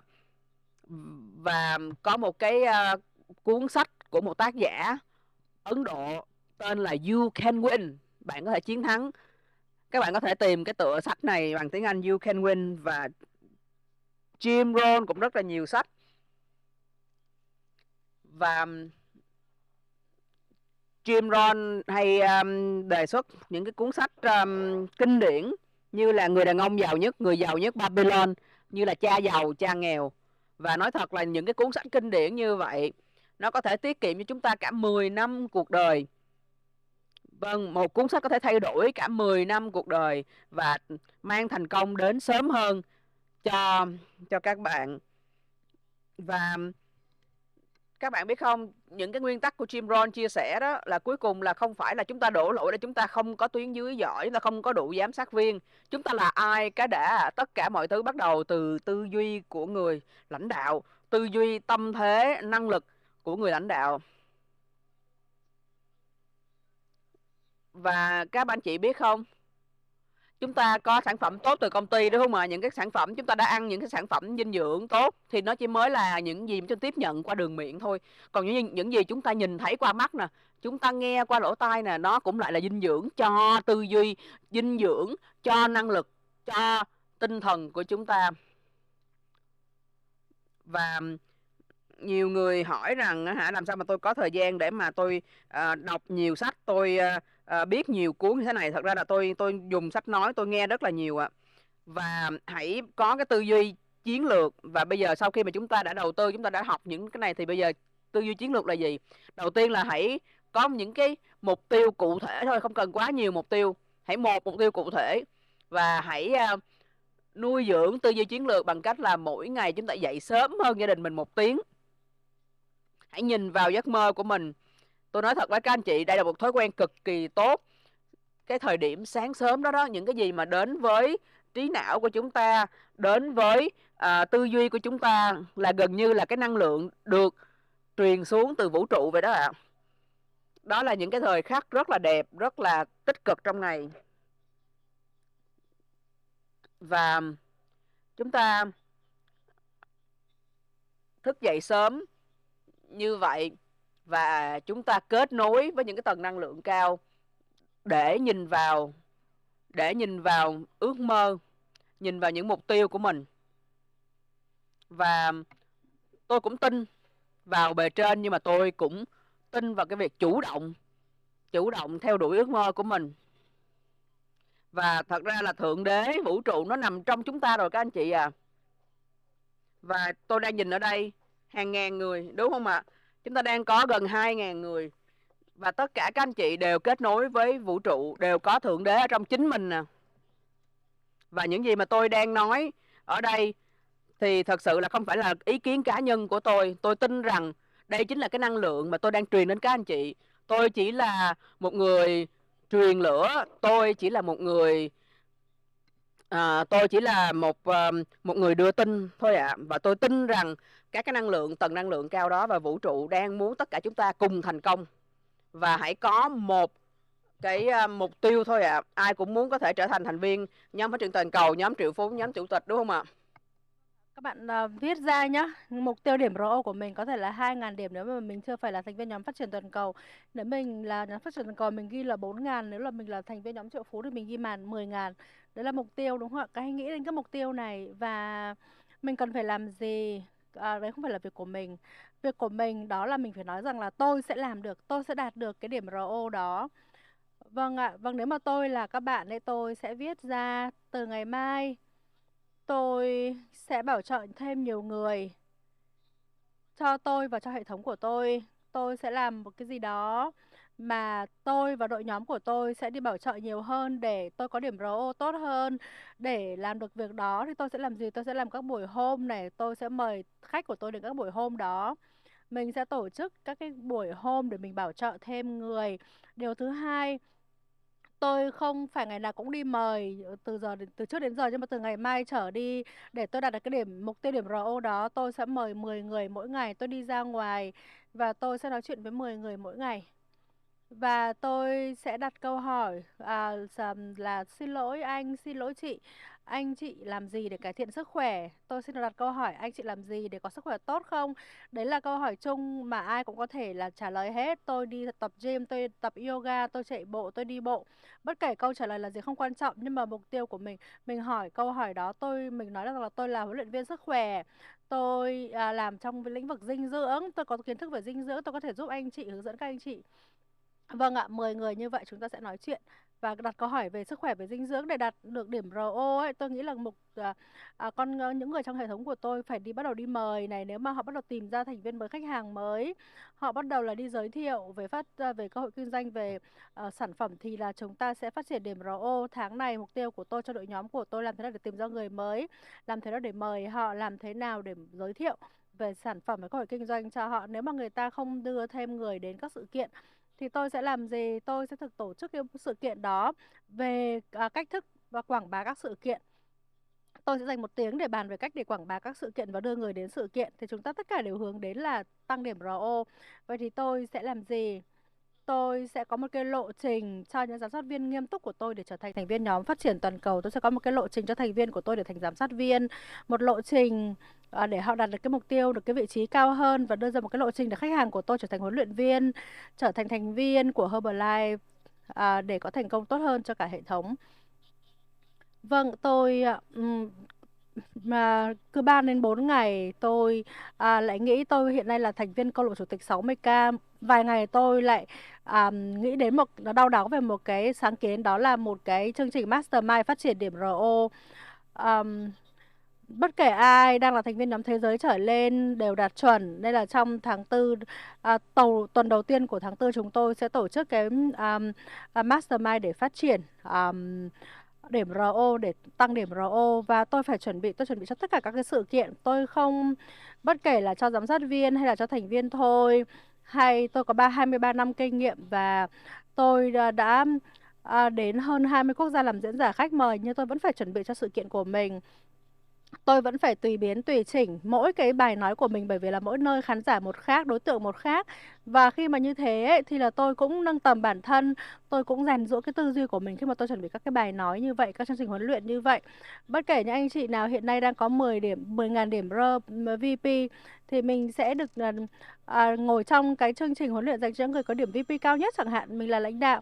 Nếu mà ai đó có 5.000 điểm thì là họ sẽ đã được là diễn giả để dạy cho những người còn lại làm thế nào để có được 5.000 điểm. Vâng ạ, nó theo tầng bậc như vậy. Vâng ạ, tôi cũng cần phải nói một điều nữa, đó là tư duy chiến lược, mục tiêu này, làm gì để đạt được mục tiêu này, viết ra 20 điểm, 20 cái gạch đầu dòng, nếu mà khó quá thì viết ra 5 cái gạch đầu dòng. Các bạn phải suy nghĩ, phải động não ạ, mình phải động não, mình viết ra một cái danh sách dài trước và mình rút gọn lại. Và 16 suy nghĩ và 16 ý tưởng là một con số hoàn hảo, một con số mà tối ưu nhất. Tôi có thể cho các bạn rất là nhiều các ý tưởng. Ngày hôm nay thì tôi sẽ viết ra 20 và tôi làm 20 gạch đầu dòng của tôi sẽ làm việc với những người nghiêm túc. Và điểm tiếp theo cho lãnh đạo đó là khao khát học hỏi không ngừng. Lãnh đạo phải khao khát học hỏi không ngừng ạ. Tôi học hỏi từ tất cả các nguồn khác nhau. Tôi muốn thực sự muốn trở thành một lãnh đạo toàn cầu. Đấy là đã từng là mục tiêu của tôi, ước mơ của tôi. Và lần đầu tiên tôi đến lên sân khấu SCS, mục tiêu của tôi đó. Tôi mất 6 đến 7 năm mới được lên sân khấu để chia sẻ tại một STS, để hoàn thành ước mơ của mình, đó là được chia sẻ với người khác. Bởi vì là trong 6-7 năm liền tôi liên tục học hỏi và lĩnh hội. Và ước mơ của tôi là một ngày tôi sẽ lên sân khấu ở Spectacular ở Ấn Độ làm diễn giả. Ai như bạn có ước mơ trở thành diễn giả tại Extravaganza hay là Spectacular? Bao nhiêu bạn có ước mơ trở thành diễn giả trên sân khấu ạ? Giơ tay lên. Bởi vì nếu mà bạn giơ tay lên thì là năng lượng vũ trụ sẽ nhìn thấy, bề trên thượng đế sẽ nhìn thấy và sẽ giúp bạn. Bạn cứ giơ tay lên. Hãy ước mơ ạ. Tôi cũng có một ước mơ, và khi mà tôi bắt đầu làm diễn giả Extravaganza và Spectacular ấy, thì là tôi có một ước mơ là một ngày nào đó tôi sẽ được đi ra sự kiện quốc tế làm diễn giả khách mời. Tôi ước mơ được làm diễn giả Honors trước mặt các thành viên đến từ 95 quốc gia trên thế giới. Tôi ước mơ, tôi học hỏi, tôi cải thiện. Tôi tập nói ở trên sân khấu, tôi làm diễn giả trong nước và khu vực trước.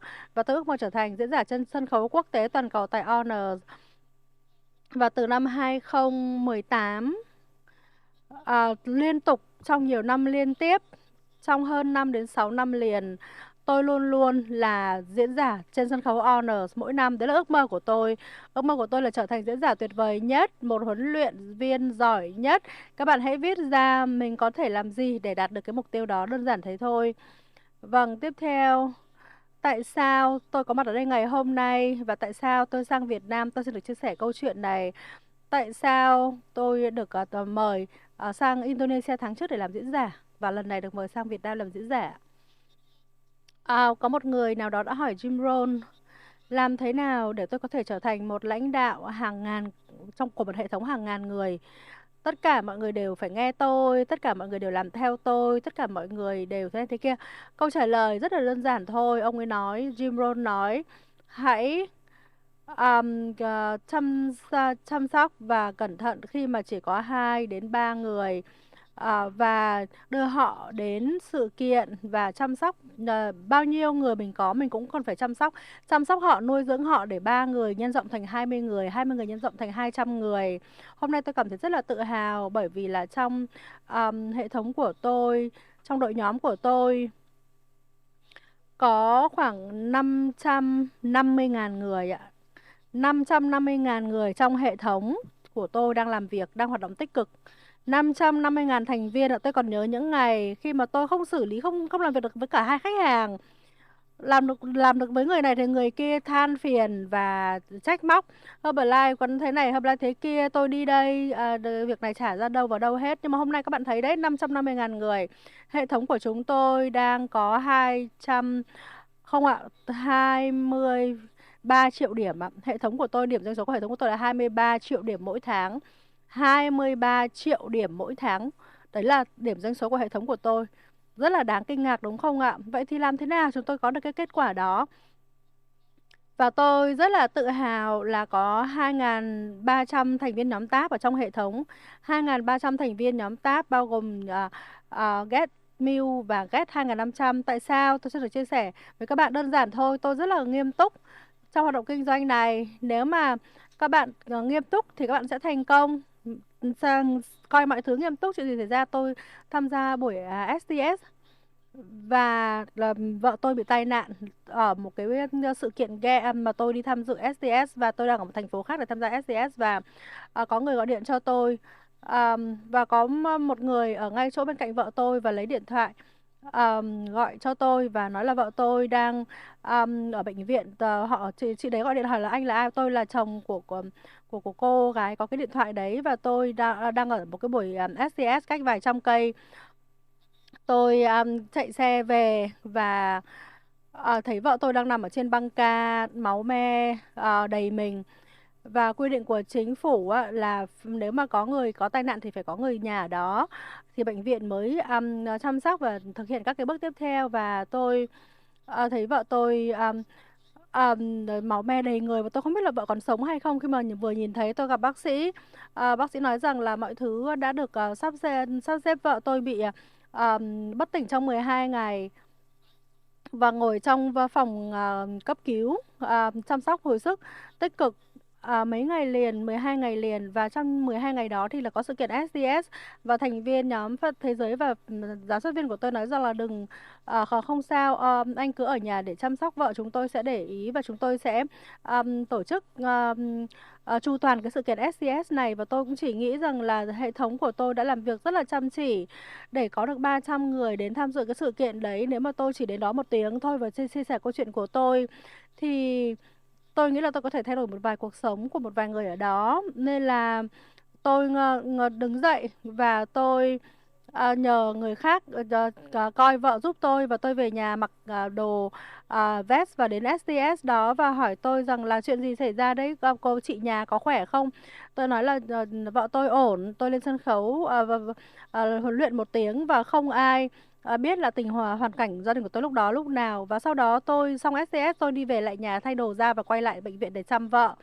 Và trên thế giới này, chồng và vợ là điều quan trọng nhất cho chúng ta, đúng không ạ? Tôi biết trong đầu mình, trong sâu thẳm là à, tôi có tôi ở đó, tôi cũng không được vào trong phòng. Nếu mà chuyện gì xảy ra tốt hay là xấu với vợ tôi thì nó cũng nằm ngoài tầm kiểm soát của tôi. Ngược lại, tôi đang có trách nhiệm với cả mấy trăm người đang chờ tôi ở STS kia. Vâng ạ, Chúa sẽ cho chúng ta, Thượng Đế sẽ kiểm chứng chúng ta rất là nhiều điều, sẽ thử thách chúng ta rất là nhiều điều. Và Thượng Đế đã thử thách tôi cả một cái sự kiện spectacular khác. Lúc đó tôi cũng là sự kiện diễn giả của sự kiện. Và buổi sáng tôi đang ở khách sạn cách 300 cây từ nhà của tôi. Và tôi ở khách sạn và tôi nhận được cuộc gọi từ ba tôi lúc 5 giờ sáng là chị cả của chúng tôi qua đời. Chị cả của chúng tôi qua đời 5 giờ sáng. Ba tôi gọi cho tôi và ba tôi nói rằng là ba không muốn nghe gì hết, con phải về nhà ngay. Và tôi có 7.000 người tham dự Spectacular đang chờ tôi đến để huấn luyện cho họ. Vâng, họ chỉ đến vì tôi thôi. Và ơn Chúa, tôi cũng là diễn giả yêu thích của họ. Và họ mua vé khi mà họ nhìn thấy tên tôi trong danh sách diễn giả. Và tôi để điện thoại xuống. Sau 45 phút thì tôi gọi ba tôi và tôi nói là ba ơi, ba biết là con cũng chịu trách nhiệm với thị trường Ấn Độ đúng không ạ? Mark Hughes rồi là Herbalife rồi vân vân, đấy là trách nhiệm của con ở thị trường này. Vậy thì bất kể chuyện gì đã xảy ra thì đã xảy ra với vợ với chị rồi. Vậy thì làm con về nhà vào buổi sáng được không? Vào buổi chiều được không? Vào buổi chiều vẫn kịp mà. Và ba tôi nói rằng là được, không vấn đề gì cả. Để mọi người sắp xếp ở đây, con cứ đi đi. Và mẹ tôi gọi tôi sau 10 phút nói rằng là Charanjit, con cứ thực hiện trọng trách của mình với thị trường của mình, với hệ thống của mình, với công ty đi. 4 người chị của tôi, từng người một đều gọi tôi nói rằng là em đừng lo, có mọi người ở đây rồi. Em cứ đi sự kiện để hoàn thành cái trách nhiệm của mình. Và vợ tôi cũng thế, cũng ủng hộ tôi, biết là tôi chịu trách nhiệm, một trọng trách rất là lớn của tôi đối với thị trường, nên là động viên tôi hãy đi sự kiện rồi là về với chị sau, về tiễn chị sau. Và một điều khác nữa, chương trình lãnh đạo gần đây nhất ở Ấn Độ là ở Bangkok, và tôi đến Ấn Độ và tôi là thành viên từ quốc gia của tôi, và có một cái phiên rất là dài, và cuối phiên đó 2 tiếng bây giờ, và 2 tiếng sau thì là lẽ ra là tôi phải tham gia một cái chương trình tham luận với 3 thành viên hàng đầu của Ấn Độ, và tôi có nhận được cuộc gọi trước cái phiên tham luận đó. Và 9 giờ sáng ngày hôm đó, người nhà tôi gọi điện nói rằng là anh trai tôi qua đời do là tai nạn giao thông. Ờm, vâng ạ, vâng ạ, anh trai, anh cả không còn nữa, bị qua đời do tai nạn giao thông. Và bên cạnh thì là à, giám đốc thị trường Ấn Độ đến với tôi, và mọi người trong công ty đến với tôi nói rằng là không vấn đề gì cả, anh cứ về nhà lo việc của anh đi, lo hậu sự cho anh đi, mọi người sẽ lo công việc ở đây, anh đừng lo, anh về nhà lo hậu sự cho anh đi. Và tôi nói với cả anh GM của Ấn Độ là cho tôi một chút thời gian, tôi muốn ngồi một mình để suy ngẫm. Tôi ngồi cho một mình trong phòng và suy ngẫm, và tôi nói rằng là không được. Herbalife Ấn Độ, ở đấy chính là trọng trách của tôi. Và tôi đã làm gì? Tôi đã gọi cho bệnh viện và nhờ bệnh viện rằng là giữ xác của anh tôi trong bệnh viện thêm 1 ngày nữa được không? Vâng ạ, giữ xác thôi, thêm 1 ngày nữa. Và tôi lại gọi lại GM của Ấn Độ nói rằng là tôi vẫn huấn luyện, và sau khi huấn luyện tôi mới về nhà, và hôm sau chúng tôi mới tổ chức tang lễ cho anh, và bệnh viện sẽ lưu giữ thi hài của anh trong 1 ngày để chờ tôi. Vâng ạ, ai có biết là lúc tôi lên sân khấu tôi đã phải đau đáu nghĩ đến anh tôi, và phải gọi điện nhờ bệnh viện là lưu giữ thi hài của anh tôi trong 1 ngày nữa để tôi có thể lên sân khấu nói chuyện trước hàng ngàn người, huấn luyện cho hàng ngàn người, bởi vì đấy là trọng trách của tôi. Tôi cảm thấy rất là tự hào là Mark Hughes đã trao cho tôi cái trọng trách đó, không chỉ là Ấn Độ mà khắp nơi trên thế giới. Tôi đang đi khắp nơi trên thế giới để huấn luyện, để thay đổi cuộc sống của mọi người với Herbalife. Thì vâng ạ, bạn cần phải luôn luôn khát khao học hỏi, luôn luôn khát khao được hiện diện, luôn luôn khát khao được thành công. Thì đấy là cách chúng ta trở thành lãnh đạo, đúng không ạ? Luôn luôn ghi nhớ một điều, cuộc sống của các bạn chính là công việc của các bạn, nên là lãnh đạo sẽ biết cách, biết đi và biết chỉ đường, biết đường và tự đi cái đường đó và chỉ đường đó cho người khác. Đấy chính là lãnh đạo. Mục tiêu của chúng ta là lãnh đạo, đó là chúng ta đi cái đường đó và chỉ cho người ta thấy cái đường đó, để có được điểm, cho họ thấy cái đường để họ có được điểm VP. Có 5.000 điểm VP. Đầu tiên mình học cách có được 5.000 điểm VP, và mình xây dựng hệ thống và dạy cho hệ thống của mình cũng làm được 5.000 điểm VP. Thì đấy là cách mà mình phát triển lãnh đạo. Mình phải là tấm gương tuyệt vời nhất cho hệ thống. Bất kể là mình mong muốn gì từ hệ thống, các bạn hãy viết ra. Bất kể mình muốn gì từ hệ thống, từ đội nhóm, thì bạn phải chỉ cho họ thấy là bạn cũng làm được điều đó, bạn đang làm điều đó rồi, phải chỉ cho họ thấy, phải chứng minh cho họ thấy. Nếu mà tôi muốn thấy tất cả các thành viên trong hệ thống của tôi có 5.000 điểm VP, thì đầu tiên tôi phải cho họ thấy là tôi ít nhất cũng phải có 5.000 điểm, đúng không ạ? Phải chứng minh, phải làm để chứng minh cho họ, chứ không chỉ là làm mà không chỉ cho họ thấy. Nên là đấy là cách chúng ta phát triển. Chúng ta có chia sẻ nhiều quá, đừng lo. Tôi chụp màn hình điểm VP của tôi trong một cái sự kiện Charanjit Singh bao nhiêu ngàn điểm tuần đầu tiên, Charanjit Singh 5.000 điểm vào ngày 19 tháng này đấy, và tôi chia sẻ với mọi người và tôi hoàn thành 5.000 điểm, 10.000 điểm, và tôi cho họ thấy, tôi không cần nói luôn, tôi gửi cho họ những cái chụp màn hình đó về điểm số của tôi, và mọi người mới hoàn đặt câu hỏi là làm cách nào đây. Đầu tiên mình tìm ra đường này, mình đi cái đường đó này, và mình chỉ cho họ cái đường đó, và sau đó họ sẽ làm, họ sẽ đi theo. Nếu mà chúng ta muốn thành viên đi sự kiện thì chúng ta cũng phải đi sự kiện thường xuyên. Và mình muốn thành viên trong hệ thống họ có vóc dáng đẹp và họ khỏe, thì mình cũng phải có vóc dáng vừa vặn và khỏe khoắn tiếp. Và nếu mà chúng ta muốn thành viên trong hệ thống đưa người đến nhóm dinh dưỡng, mà mình không đưa người đến nhóm dinh dưỡng thì làm sao họ làm, đúng không ạ? Vâng ạ. nếu mà họ nói rằng là thành viên khách hàng của tôi không đến nhóm dinh dưỡng, thì có điều đó không ổn rồi, điều đó chứng tỏ là họ cũng không làm đúng cái việc đó nên là hệ thống của họ mới không làm. Nếu mà mình không làm á, thì họ không nghe đâu, mình không có kết quả họ sẽ không nghe đâu. Mình phải là cái minh chứng sống, mình phải là cái tấm gương sáng nhất về những gì mà mình muốn họ làm. Vâng, bất kể ở nơi nào, lúc nào mình luôn luôn phải biết đường, đi cái đường đó và chỉ cho người ta biết.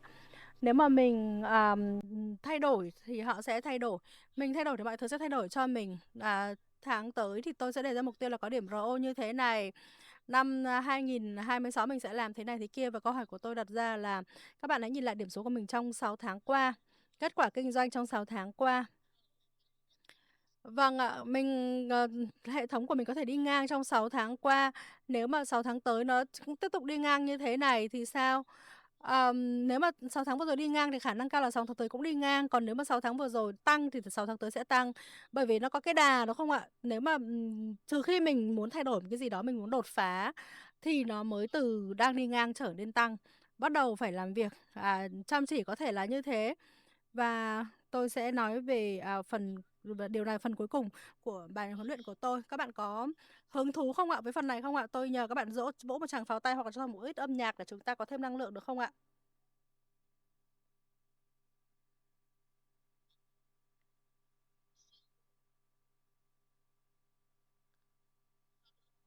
Vâng ạ, phần này thì tôi sẽ nói về kinh nghiệm cá nhân của tôi, trải nghiệm bản thân của tôi. Ờ, Điều đã làm thay đổi cuộc sống của tôi hoàn toàn. Và đây là một giai đoạn không dài đâu, khá là ngắn. Các bạn viết ra nhé, 6 tháng tới. 6 tháng tới.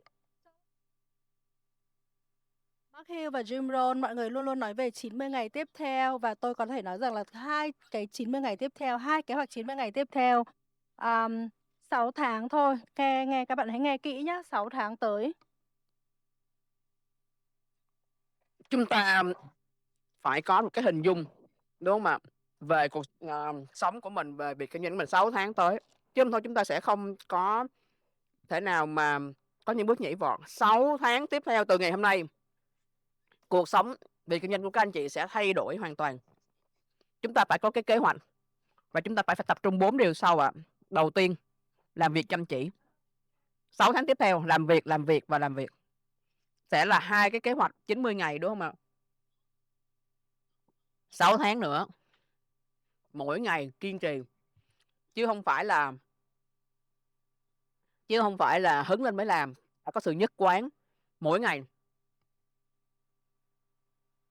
Không hề có một cái sức mạnh gì cả, đúng không ạ?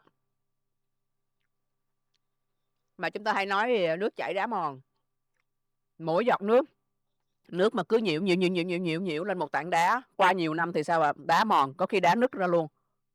Nếu mà tôi tóm lại thành công của tôi trong một từ thôi là sự nhất quán. Tôi nhất quán trong việc dùng sản phẩm cho bản thân mình 23 năm rồi. Tôi nhất quán kiên trì trong việc bảo trợ 23 năm liên tục bảo trợ, 23 năm phát triển đội nhóm, 23 năm phát triển lãnh đạo, dẫn dắt đội nhóm. Một cái shake không thể nào mà giúp chúng ta giảm cân. Ăn một cái burger nó cũng không làm chúng ta tăng cân. Nhưng mà sao ạ? Hai cái thái cực đó dùng shake mỗi ngày rất khác biệt cho cơ thể, đúng không ạ? Ăn burger mà ăn liên tục cũng sẽ tạo ra tác động. Hãy làm nhiều việc nhỏ hàng ngày, nhưng làm hàng ngày kiên trì, đúng không ạ? Ví dụ như là đang thức dậy 6 giờ sáng, bây giờ chúng ta hãy sớm hơn một tí, 5:45, rồi sớm hơn nữa, mỗi ngày thay đổi một tí và trong 6 tháng chúng ta sẽ đã là một người khác biệt rồi. Hãy tập trung trong 6 tháng tới hãy hình dung 6 tháng tới mỗi ngày chúng ta cải thiện một tí, chúng ta có kỷ luật hơn một tí, chúng ta có được cái sự nhất quán, chúng ta có được cái sự kiên trì và tập trung. Hãy tập trung ạ. Chúng ta hãy nhìn vào mặt trời, đúng không ạ? Một cái hòn lửa khổng lồ trong hệ mặt trời, trong vũ trụ này. Nhưng chúng ta đưa một cái tờ giấy về hướng mặt trời thì mặt trời chưa có thể đốt được tờ giấy đó đâu. Nhưng mà sao ạ? Chúng ta dùng một cái thấu kính hội tụ, chúng ta hãy dùng thấu kính, chúng ta tập trung ánh sáng vào thì là sẽ tạo ra một cái tia lửa để mà đốt cháy được tờ giấy. Và chúng ta hãy cho mình cái thấu kính hội tụ đó hãy trung hết cái năng lượng, được không ạ? Cái lửa mà mình có trong 6 tháng tới. Và hãy hình dung rằng cứ như là cái những cái tia nắng hội tụ qua thấu kính đốt được tờ giấy, chúng ta sẽ tạo thành những cái mũi tên lửa nhắm thẳng vào, trúng thẳng vào những mục tiêu của chúng ta. 6 tháng chắc chắn rằng sẽ có những cái kết quả vượt trội. Có nhiều người nói ủa làm sao mà chỉ trong 6 tháng mà có thể có những cái sự vượt trội đó. Tôi đã làm được, đã được kiểm chứng 6 tháng tập trung 10 thành công lực như thế này tạo ra tất cả mọi sự khác biệt cho tôi. 6 tháng là đủ để tạo ra một cái đà phát triển mới, đủ thời gian để tạo một cái đà. Và chỉ cần một cái đà như vậy, nhảy vọt như vậy, các anh chị sẽ đi thẳng được, các bạn sẽ đến được vị trí thành viên câu lạc bộ chủ tịch, đến được thành viên nhóm chủ tịch, hay là cái nhảy vọt đến một cái pin mà mơ ước của các anh chị. Sẽ có những lúc có những người bị chững lại, đúng không ạ? 3 năm, 4 năm, 5 năm không đổi pin được. Và lúc đó chúng ta đã nghĩ rằng có thể là thành công không phải dành cho tôi rồi. Có thể là không bao giờ đến được thành viên nhóm chủ tịch trong cuộc đời này chẳng hạn. Rất là nhiều người chúng ta đã từng bị kẹt như vậy, đã từng bị chững lại như vậy. Nhưng với cái chiến lược này, với cái chương trình 6 tháng tập trung này, chắc chắn sẽ đưa các bạn đến một tầm cao mới. Và các bạn sẽ ngạc nhiên đó, với cái kết quả mà 6 tháng chăm chỉ, 6 tháng rèn luyện kiên định và có kỷ luật như thế này có thể mang lại cho mọi người. Có nhiều người hỏi là Trang Chết ơi, khả thi không? Làm được không? Tôi nói 100% là sẽ được. Tôi đảm bảo với các bạn. Tôi cũng từng bị kẹt, tôi cũng từng bị chững lại 6 năm trời trong Herbalife. Tôi là người làm việc rất là chăm chỉ ha, tôi làm tất cả những gì mà mình cần thiết. Tôi cũng là một lãnh đạo giỏi ở lúc đó rồi, tôi cũng vẫn là một người học trò giỏi, tôi học liên tục. Nhưng tôi tôi đã là thành viên nhóm chủ tịch vào năm 2012, mà tôi cũng có một kim cương lúc đó rồi. Và tôi cũng là 15K vào năm 2012, tôi là thành viên nhóm chủ một kim cương 15K và tôi đang làm việc, lúc đó làm việc rất là chăm chỉ. Nhưng mà tới năm 2013 không đổi pin, không có gì mới hết. Tôi cũng đã tham dự hết sự kiện làm việc chăm chỉ 2014 cũng không có gì xảy ra. 2013, 14 cũng không có gì cả. Và tiếp tục 2015 cũng không có gì hết. Việc kinh doanh cũng không có phát triển. Và xong rồi lúc đó công ty không cho lên sân khấu nữa, tại vì hệ thống của tôi không có tăng trưởng. Và lúc đó thì công ty nói là cần những người mà đang có tăng trưởng để lên sân khấu chia sẻ. Hệ thống của tôi không có tăng trưởng. Thế là tôi bắt đầu bị sao nhãng, bắt đầu bị quên đi luôn, và tôi bắt đầu hơi trầm cảm. Tinh thần tôi xuống, và lúc đó thì cái sự tự tin nó cũng bị ảnh hưởng rất là nhiều, và tôi trở nên tự ti, và tôi rất là lúc đó rất là bức xúc với bản thân và cảm thấy như là mình đang ở trong một cái vũng lầy không ra được. Và vào năm 2017, và ngày cuối cùng của năm đó, vào lúc đó tôi như muốn khóc luôn vậy đó.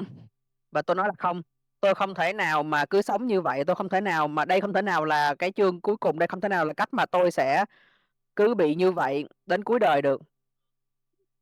Và trong 6 năm vừa qua, tôi từng là một siêu sao của Herbalife Ấn Độ, và trong 2 năm gần đây thì còn không được lên sân khấu nữa vì không có tăng trưởng gì hết. Và tôi vẫn đang làm việc rất là chăm chỉ, tôi vẫn gắn kết với đội nhóm của tôi, và tôi nhìn thấy giống như là cảm thấy giống như là mình đã hết thời rồi vậy đó ạ, sẽ không có tăng trưởng trở lại được. Và tôi đã bước vào 6 tháng kỳ diệu của tôi. 31 tháng 12 năm 2017, tôi còn nhớ, tôi không ngủ được vào đêm đó. Và các bạn ơi, cái đêm mà mình mất ngủ và sáng thức dậy, đúng không ạ? Mắt chúng ta còn sưng mút và chúng ta cảm thấy là mọi thứ nó trì trệ, nó đen tối, nhưng mà đó sẽ là một cái đêm, sẽ là một cái thời khắc mà sau này chúng ta biết ơn. Đó chính là một cái cột mốc Và những đêm mà chúng ta đi ngủ rất ngon, mọi thứ bình thường á, nó không phải là cái thời khắc tốt đẹp nhất của cuộc sống mình đâu. Và khi tôi mất ngủ như vậy thì tôi thức dậy và tôi xác định rằng phải thay đổi mọi thứ. Tôi viết xuống từng cái mục tiêu của mình. Tôi muốn RO của tôi từ 15K lên 20K, tôi muốn là từ 1 kim cương tôi phải có 2 kim cương. Và tôi rất là nghiêm túc và tôi bắt đầu viết xuống cái kế hoạch, 90 ngày đầu tiên, kế hoạch 90 ngày lần thứ nhất và sau đó là kế hoạch 90 ngày lần thứ hai. Và tôi đã quyết định là tôi không phải là chỉ là mỗi tiếng đồng hồ phải làm gì, mà tôi sẽ có những cái kế hoạch hành động cụ thể đến từng giây từng phút luôn ạ, để đạt được mục tiêu này. Và tôi lúc đó làm việc 8 tới 10 tiếng lúc trước và tôi nói là 6 tháng này tôi sẽ làm 16 tiếng một ngày. Tôi sẽ không bị sao nhãng, không có cầm điện thoại nữa, không có bị mất thời gian lên mạng xã hội. Và tôi cũng họp gia đình của tôi lại, con trai, con gái và vợ tôi nói nè, 6 tháng tiếp theo có thể là tôi sẽ không có mặt với gia đình đâu. Nhiều khi là mời ai đến nhà ăn tối này kia, có thể là ba sẽ không tham gia được với gia đình đâu. Nhưng 6 tháng sau, ba sẽ mang thành công vượt bậc. Hãy cho phép tôi nói với gia đình là hãy cho phép ba được vắng mặt ở những cái sự kiện gia đình, hãy cho ba được toàn tâm toàn ý cho công việc trong 6 tháng. Và lúc đó thì tôi ăn Herbalife, ngủ Herbalife và 100% tận tụy và cống hiến với công việc. Và lúc đó tôi hoàn toàn tự tin rằng khi mà tôi nghiêm túc, tôi tập trung toàn tâm toàn ý như vậy 6 tháng thì 6 tháng sau tôi sẽ thành một cái phiên bản hoàn toàn khác. Và cứ mỗi 6 tháng như vậy, đúng không ạ? Kiến thức mới, kỹ năng mới, một cái sự phát triển bản thân hoàn toàn mới, tư duy mới, mức năng lượng mới. Và tôi sẽ không ngừng lại và không có ai có thể cản lại chúng ta, đúng không ạ? Đến lúc đó là thật sự thời tới cản không nổi và chúng ta đừng bao giờ phụ thuộc vào hệ thống hiện tại. Trong 6 tháng đó tôi đã nhận ra luôn là bây giờ chúng ta gần như là đã khai thác hết rồi, đúng không ạ? Đã bị bão hòa rồi. Cái hệ thống hiện tại của mình không còn có thể sản sinh ra kết quả mới cho mình nữa, tăng trưởng cho mình nữa. Chúng ta phải tiếp tục phát triển, chúng ta phải phát triển những nhánh mới. Ví dụ như là tôi sẽ có những ngày theo chủ đề, ngày hôm nay là ngày hoa hồng thành tích lãnh đạo, ngày RO của tôi thì tôi sẽ đưa những cái mục tiêu rất cụ thể, tôi sẽ làm gì để tăng RO. Và sẽ có những ngày là những ngày phát triển kim cương. Ngày hôm nay và ngày tiếp theo sẽ là ngày cho điểm doanh số cá nhân của tôi, thì tôi sẽ dành để chăm sóc khách hàng, đúng không ạ? Theo sát khách hàng, mời khách hàng mới. Và cứ mỗi 6 tháng như vậy thì tôi không còn là mình của 6 tháng trước nữa. Mỗi 6 tháng gần như tôi tái sinh, tôi lại là một con người mới, một Charanjit mới. Và đó là cái sự kỳ diệu của 6 tháng tập trung, 6 tháng với cường độ cao. Năm 2018 thì tôi đã có kim cương thứ hai. Năm 2018 tôi đã lên được 20K và 2018 đó tôi đã có thêm kim cương thứ ba luôn. Rồi kim cương thứ tư luôn ạ. Chỉ trong 1 năm, các bạn có tưởng tượng được không ạ? Từ 1 kim cương ban đầu, 3 kim cương tiếp theo của tôi đều đạt được trong 1 năm 2018. Và năm tiếp theo đó là có một cái kỳ honors ở Mỹ và mọi người thì là 20K, 30K, 2, 3 kim cương. Còn tôi thì trong 1 năm mà tôi đã có được đạt chuẩn liên tục như vậy. Nhìn lại và mọi người đến hỏi tôi là tôi đã làm như thế nào, và tôi nói là nè, nhờ 6 tháng tập trung. Tôi biết tôi sắp hết thời gian rồi, mọi người có thể ở lại với tôi khoảng 3-4 phút nữa không ạ? Vẫn còn một vài ý nữa, 3-4 phút nữa được không ạ? Tôi xin được chia sẻ với các anh chị một vài những điều đã xảy ra trong sâu thẳm trong tôi và cái tập trung tạo trọng. Tức là chúng ta phải có được một cái câu trả lời rõ ràng cho câu hỏi tại sao, chúng ta phải có một cái mục đích rõ ràng. Mục đích rõ ràng của tôi là gì? Là kim cương thứ tư của tôi, và mỗi ngày tôi nhìn vào cái biểu đồ tăng trưởng 20K. Kim cương tiếp theo, kim cương thứ hai, thứ ba. Vâng ạ, tập trung vào kim cương ạ. Tôi sẽ thúc đẩy bản thân mình vượt qua các cái giới hạn. Vâng ạ, tôi nói, nếu mà ai đó rằng là động vào cái, làm gì đó mà làm tôi phân tâm, tôi sẽ bảo thôi đừng, tôi đang tập trung vào, gọi là, mục tiêu này, mục tiêu kia. Và 6 tháng tôi phải nói với các bạn thế này, các bạn chỉ, phát triển vào những lúc khó khăn thôi ạ, và 6 tháng tới sẽ rất là khó khăn, sẽ rất là thách thức, và mình sẽ, có được nhiều sự tăng trưởng, có nhiều kết quả nhất khi mà mình vượt qua thử thách và khi mà con đường đi nó gập ghềnh. Và mình phải thúc đẩy bản thân ạ. Vâng ạ, tôi nói là tôi sẽ không sống cuộc sống thế này nữa và tôi sẽ phải tạo ra những cái thay đổi. Điều này không dễ, 6 tháng này sẽ không dễ. Chúng ta sẽ đi ra khỏi vùng an toàn, chúng ta sẽ vượt qua được những cái thử thách và vượt qua thử thách thì rất là đau đớn. Nhưng mà bạn đã sẵn sàng chưa ạ? Lột xác thì không có gì là dễ dàng, lột xác là rất đau đớn nhưng mà kết quả nó sẽ rất là xứng đáng trong 5 năm, 10 năm, 15 năm tới, và kết quả đến từ lãnh đạo. Công ty này là được xây dựng bởi các lãnh đạo và lãnh đạo bằng cách nêu gương. Vâng ạ, thành viên nhóm câu lạc bộ chủ tịch 110 khách hàng ở nhóm dinh dưỡng, 4 giám sát viên tầng 1 trong 2 tháng qua, vóc dáng đẹp và phong độ và, khỏe mạnh, đúng không ạ? Chúng ta phải hành động, phải chứng minh được kết quả chứ không phải là chỉ nói. Mình sẽ nhân rộng câu hỏi là và mình là người như thế nào? Chỉ lãnh đạo mà có thể tạo ra lãnh đạo. Vậy thì là đầu tiên, lãnh đạo là gì? Chúng ta phải có kiến thức, chúng ta hãy đọc sách, hãy nghe Jim Rohn ít nhất là 10 phút một ngày. Không cần phải dành 2 tiếng một ngày, chỉ 10-20 phút một ngày thôi, nhưng mà 6 tháng tới nó sẽ khác.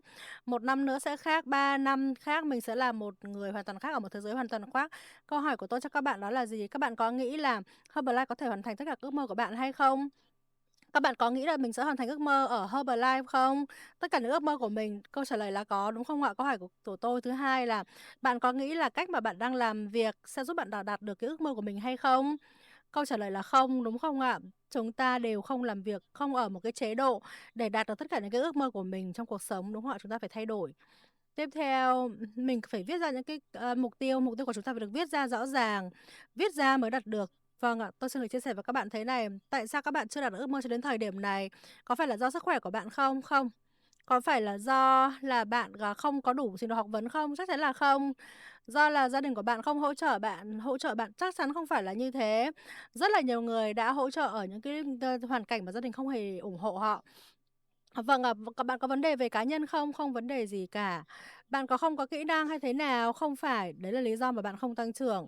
Vâng ạ, thành thành công á, nó không chỉ là đòi hỏi kỹ năng đâu, nó đòi hỏi một cái khát khao làm cái gì đó to lớn, to tát, được không ạ?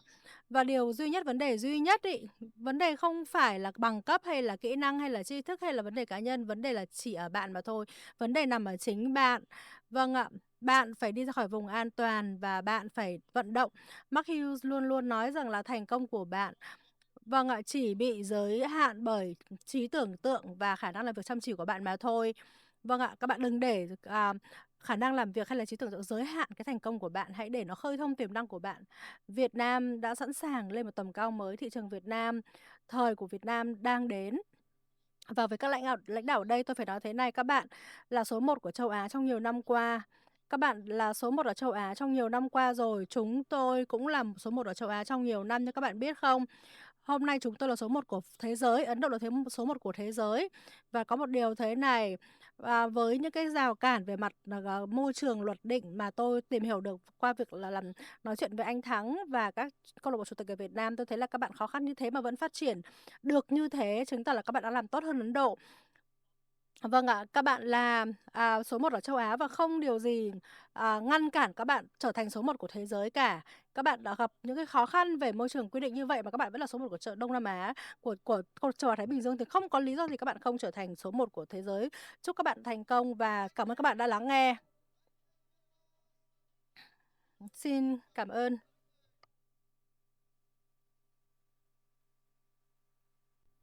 Hay, xin cảm ơn. Làm thế nào để bảo trợ được nhiều thành viên hơn và làm thế nào để chăm sóc khách hàng tốt hơn trong lâu dài, trong dài hạn? Đầu tiên ấy, bảo trợ là nếu mà chúng ta muốn phát triển điểm RO Thì chúng ta cần phải có hai hình thức bảo trợ. Thứ nhất là bảo trợ trực tiếp, thứ hai đó là yêu cầu hệ thống và chăm sóc hệ thống dạy cho họ để họ đi bảo trợ, đúng không ạ?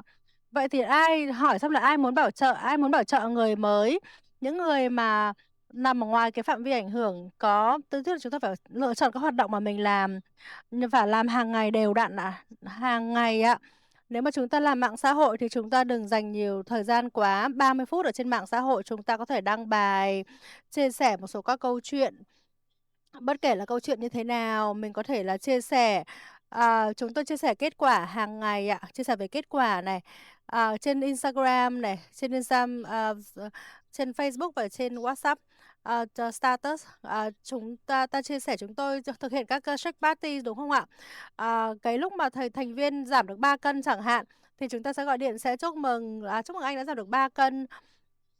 Và anh sẽ nhận được một, quà tặng từ công ty, thì chúng tôi đăng những cái nội dung như thế và công ty sẽ đưa, quà đến tận nhà và chụp hình, kỷ niệm. Vậy thì là khi nào tôi sang được đây?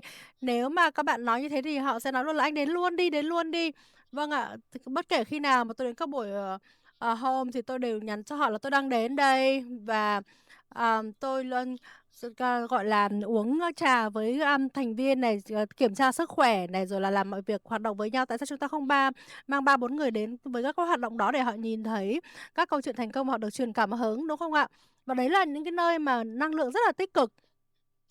Quà tặng có thể là chỉ mang tính tượng trưng thôi, nhưng mà cái ý nghĩa tinh thần rất là lớn để chúng ta bảo trợ, nhân những cái cơ hội đó ở Ấn Độ thì chúng tôi bảo trợ khách hàng trước. Và 99%, thành viên chúng tôi bảo trợ là từ tập khách hàng.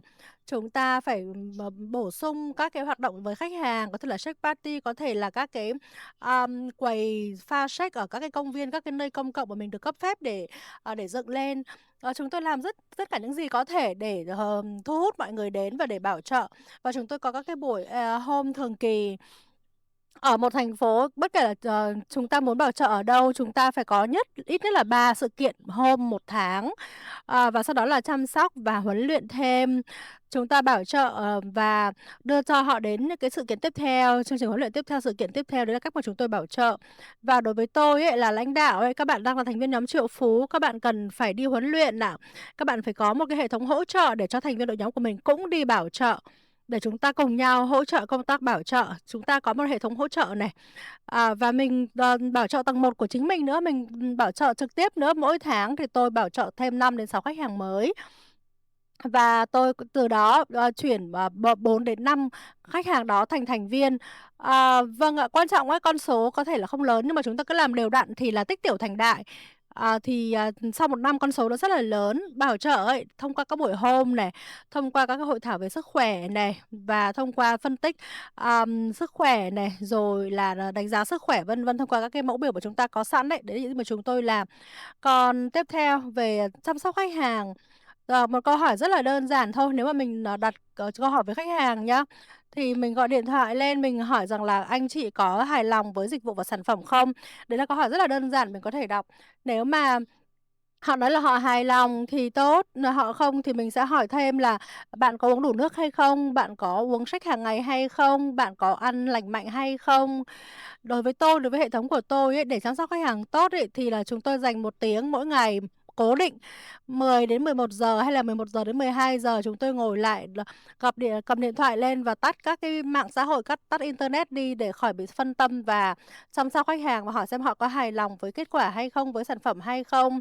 Là thành viên đi chăng nữa thì là chúng tôi cũng hỏi xem là bạn có hài lòng với công việc kinh doanh Herbalife hay không, có kiếm đủ thu nhập hay không, và làm thế nào để tôi giúp cho bạn đây, bạn có thể đến chương trình huấn luyện tiếp theo, vân vân và vân vân. Thì đấy là về bảo trợ và chăm sóc thành viên và khách hàng. Đấy là hy vọng đã trả lời câu hỏi của bạn. Chúng ta, có các cái giám sát viên năng suất cao, hiệu suất cao ạ. Nếu mà họ có 5.000 điểm VP thì mình chỉ cần 4 giám sát viên thôi là mình đạt chuẩn thành viên nhóm phát triển toàn cầu, đúng không ạ? Chỉ có 4 giám sát viên có năng suất cao thôi, 5.000 điểm thôi. Một số thành viên ấy, thì 20 giám sát viên thì là họ thành viên nhóm triệu phú, tức là mình cần phải có hiệu suất cao đối với giám sát viên. Hiệu suất của họ đến từ khách hàng ạ. Bao nhiêu khách hàng mà mỗi giám sát viên mình có trong hệ thống, đúng không ạ? Mình xem là các cái hoạt động để tạo ra nhiều khách hàng hơn là gì, và nêu gương cho hệ thống, và tuyến dưới của mình làm gì, các hoạt động họ đang có là gì. Để có thêm khách hàng, nên là đầu tiên tất cả mọi người cần phải có ít nhất là 15 đến 20 khách hàng, ít nhất ạ, tối thiểu là 15 đến 20 khách hàng. Thế là điều đầu tiên. Điều thứ hai, năng suất cao ấy, nó không chỉ là đến từ điểm của khách hàng đâu, bởi vì là khách hàng họ có thể là dùng 150 điểm, 100 điểm, 70 điểm, tức là điểm rất là ít từ khách hàng. Không thể có được 5.000 điểm từ khách hàng được, nhưng là chúng ta làm gì? Chúng ta cần phải chuyển đổi khách hàng thành huấn luyện viên ạ. Và thành thành viên nữa, khi mà họ chuyển đổi họ thành thành viên á, thì là mình có 2 lựa chọn sau buổi hôm. Thứ nhất đó là họ bắt đầu với mức chiết khấu 30% hay là họ bắt đầu với mức chiết khấu là 42%. Bởi vì là chúng ta không muốn họ bắt đầu ở mức 25%, bởi vì là lúc đấy thì là không phải là thành viên. Thành viên thì luôn luôn từ cái chiết khấu cao. Nên là chúng ta cần phải có ít nhất là 3 đến 4 người mỗi tháng là cố vấn viên cao cấp, 500 điểm, ít nhất là những người có sau đó là những người 1.000 điểm. Và tất nhiên là chúng ta cũng cần phải có những người mà gần đạt chuẩn giám sát viên rồi, và luôn luôn trực quan hóa ra và gửi cho họ tin nhắn thông báo là giám sát viên mới của bạn chỉ còn 300 điểm nữa thôi. Là đạt chuẩn. Và trên Instagram và trên Bizwork chúng ta đều cài đặt thông báo để nó gửi cho chúng ta những cái thông báo như thế. 500 điểm nữa là người này thành giám sát viên, 300 điểm nữa là người kia thành giám sát viên, thì là họ có thể mua thêm cho gia đình chẳng hạn. Thì đấy là cách mà tạo ra năng suất hiệu năng của giám sát viên. Thì là chúng ta phải cho họ cái năng suất của mình nữa và dạy cho họ có được năng suất cao. Một số người có được 10.000 điểm VP thì là mời người đấy đến huấn luyện cho những người khác. Cách mà các anh ấy làm được 10.000 điểm, ai mà có 5.000 điểm thì là anh ấy sẽ đến để chia sẻ với mọi người làm thế này anh có được 5.000 điểm. Thì đấy là cách mình tăng năng suất. Điều thứ hai ấy, ở Ấn Độ những gì mà chúng tôi làm, chúng tôi có chương trình khen thưởng khách hàng. Nếu mà ai đó có thêm 2 khách hàng thì chúng tôi sẽ tặng quà. Chúng tôi tuyên dương họ trên sân khấu, và nếu ai đó đưa được đến 5 khách hàng thì chúng tôi cũng tặng quà cho họ và tuyên dương họ, tưởng thưởng họ. Nếu mà ai đó có 10 khách hàng cũng thế, tức là từ đấy khách hàng giới thiệu khách hàng. Chưa quan tâm vội đến thành công, đến thành viên kinh doanh rồi là đến thu nhập. Chúng tôi cũng có những cái ngày gia đình ở nhóm dinh dưỡng để ba mẹ của khách hàng đến, con cái của khách hàng đến, để tăng cái tiêu thụ sản phẩm cho cả gia đình, thì từ đó sẽ tăng điểm doanh số. Vâng ạ, nếu mà họ mời đến vài thành viên gia đình thì là người ta sẽ tăng cái điểm số họ mua lên, họ sử dụng lên, từ đó mà năng suất của chúng ta và điểm số của chúng ta đến. Và chúng ta phải luôn luôn hoạt động tích cực ở nhóm dinh dưỡng và mời họ đến nhóm dinh dưỡng, bởi vì đấy là nơi mà mình bảo trợ rất là hiệu quả. Vậy ngày mai các bạn có thể làm gì? Nhóm dinh dưỡng ngày mai mình sẽ mời tất cả các chị em, tất cả những ai có chị có em gái chẳng hạn, hãy mời đến, và hoặc là nếu mà không đến thì mời trên Zoom. Ngày cho các chị em gái chẳng hạn, ngày mai thì là mình sẽ tuyên dương cho những người đưa chị em gái đến. Ngày mai sẽ là ngày mời các người bạn, những người bạn. Và ngày mai sẽ là người mà tất cả chúng ta đều, ai có bạn đều mời đến nhóm dinh dưỡng. Phải có những cái cách làm, phải có những cái chủ đề, chuyên đề cụ thể, phải làm có chiến lược ạ.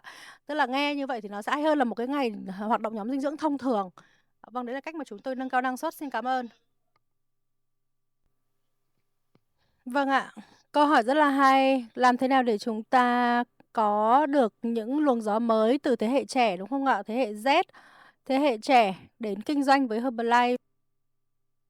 Luôn luôn nghĩ là bất kể chủ đề nào thì đi chăng nữa thì mình vẫn cứ phải là tấm gương sáng nhất, tấm gương tốt nhất cho con cái của mình, cho thế hệ trẻ xung quanh mình. Đúng không ạ? Vậy thì là những người trẻ ấy, những người trong thế hệ trẻ này ấy, ờm, cái hay ấy đó là họ không bao giờ nghe lời mình đâu. Vâng ạ, hầu hết là họ sẽ bất đồng quan điểm với mình, họ không nghe lời mình, họ muốn có cách làm khác, họ muốn tự do về thời gian.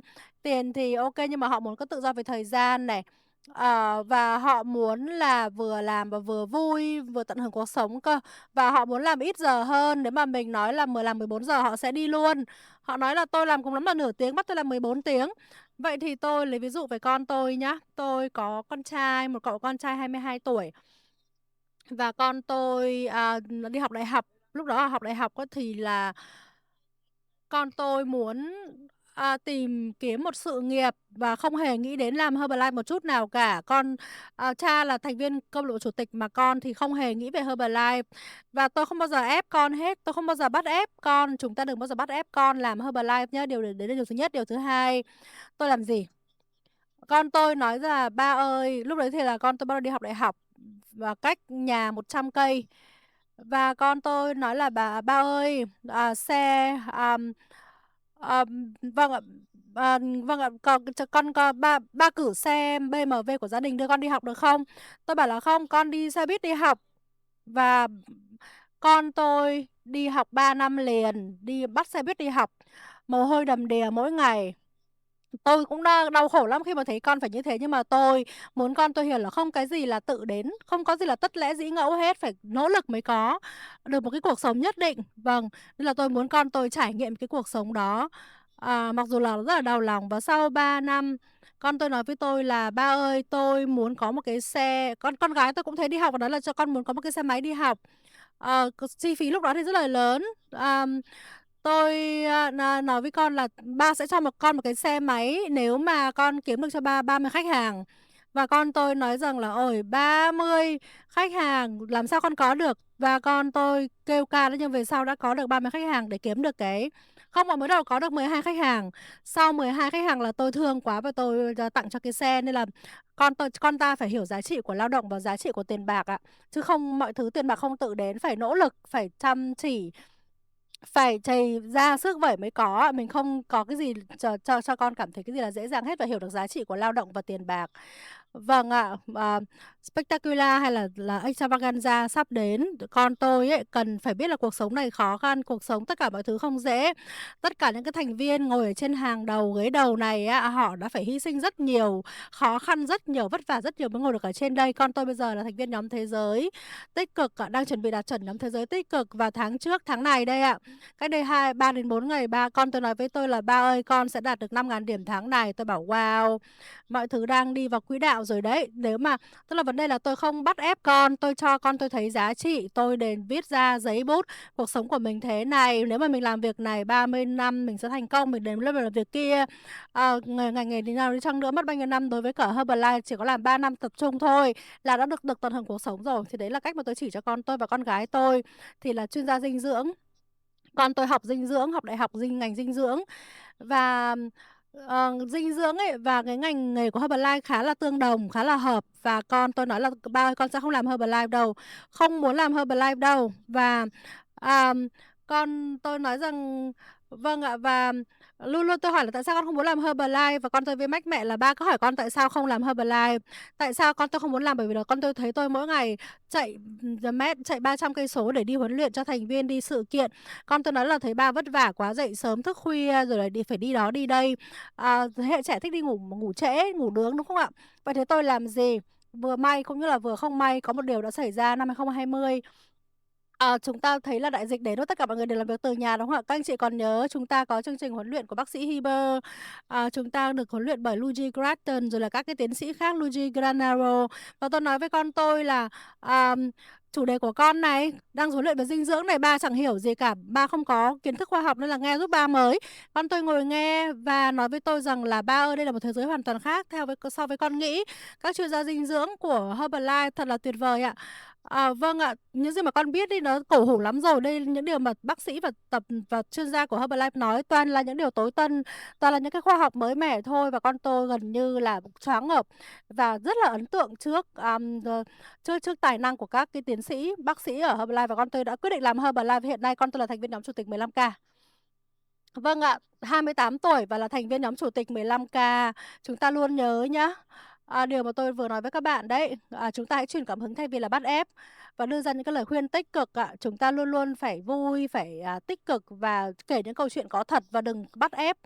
Và đừng bắt ép con ạ. vâng ạ, con cái chúng ta biết hết, những gì mà chúng ta đang làm và, như thế thì con mình sẽ dõi theo chứ thay vì là bắt ép. Cảm ơn các bạn rất nhiều đã đặt những câu hỏi rất là hay vừa rồi.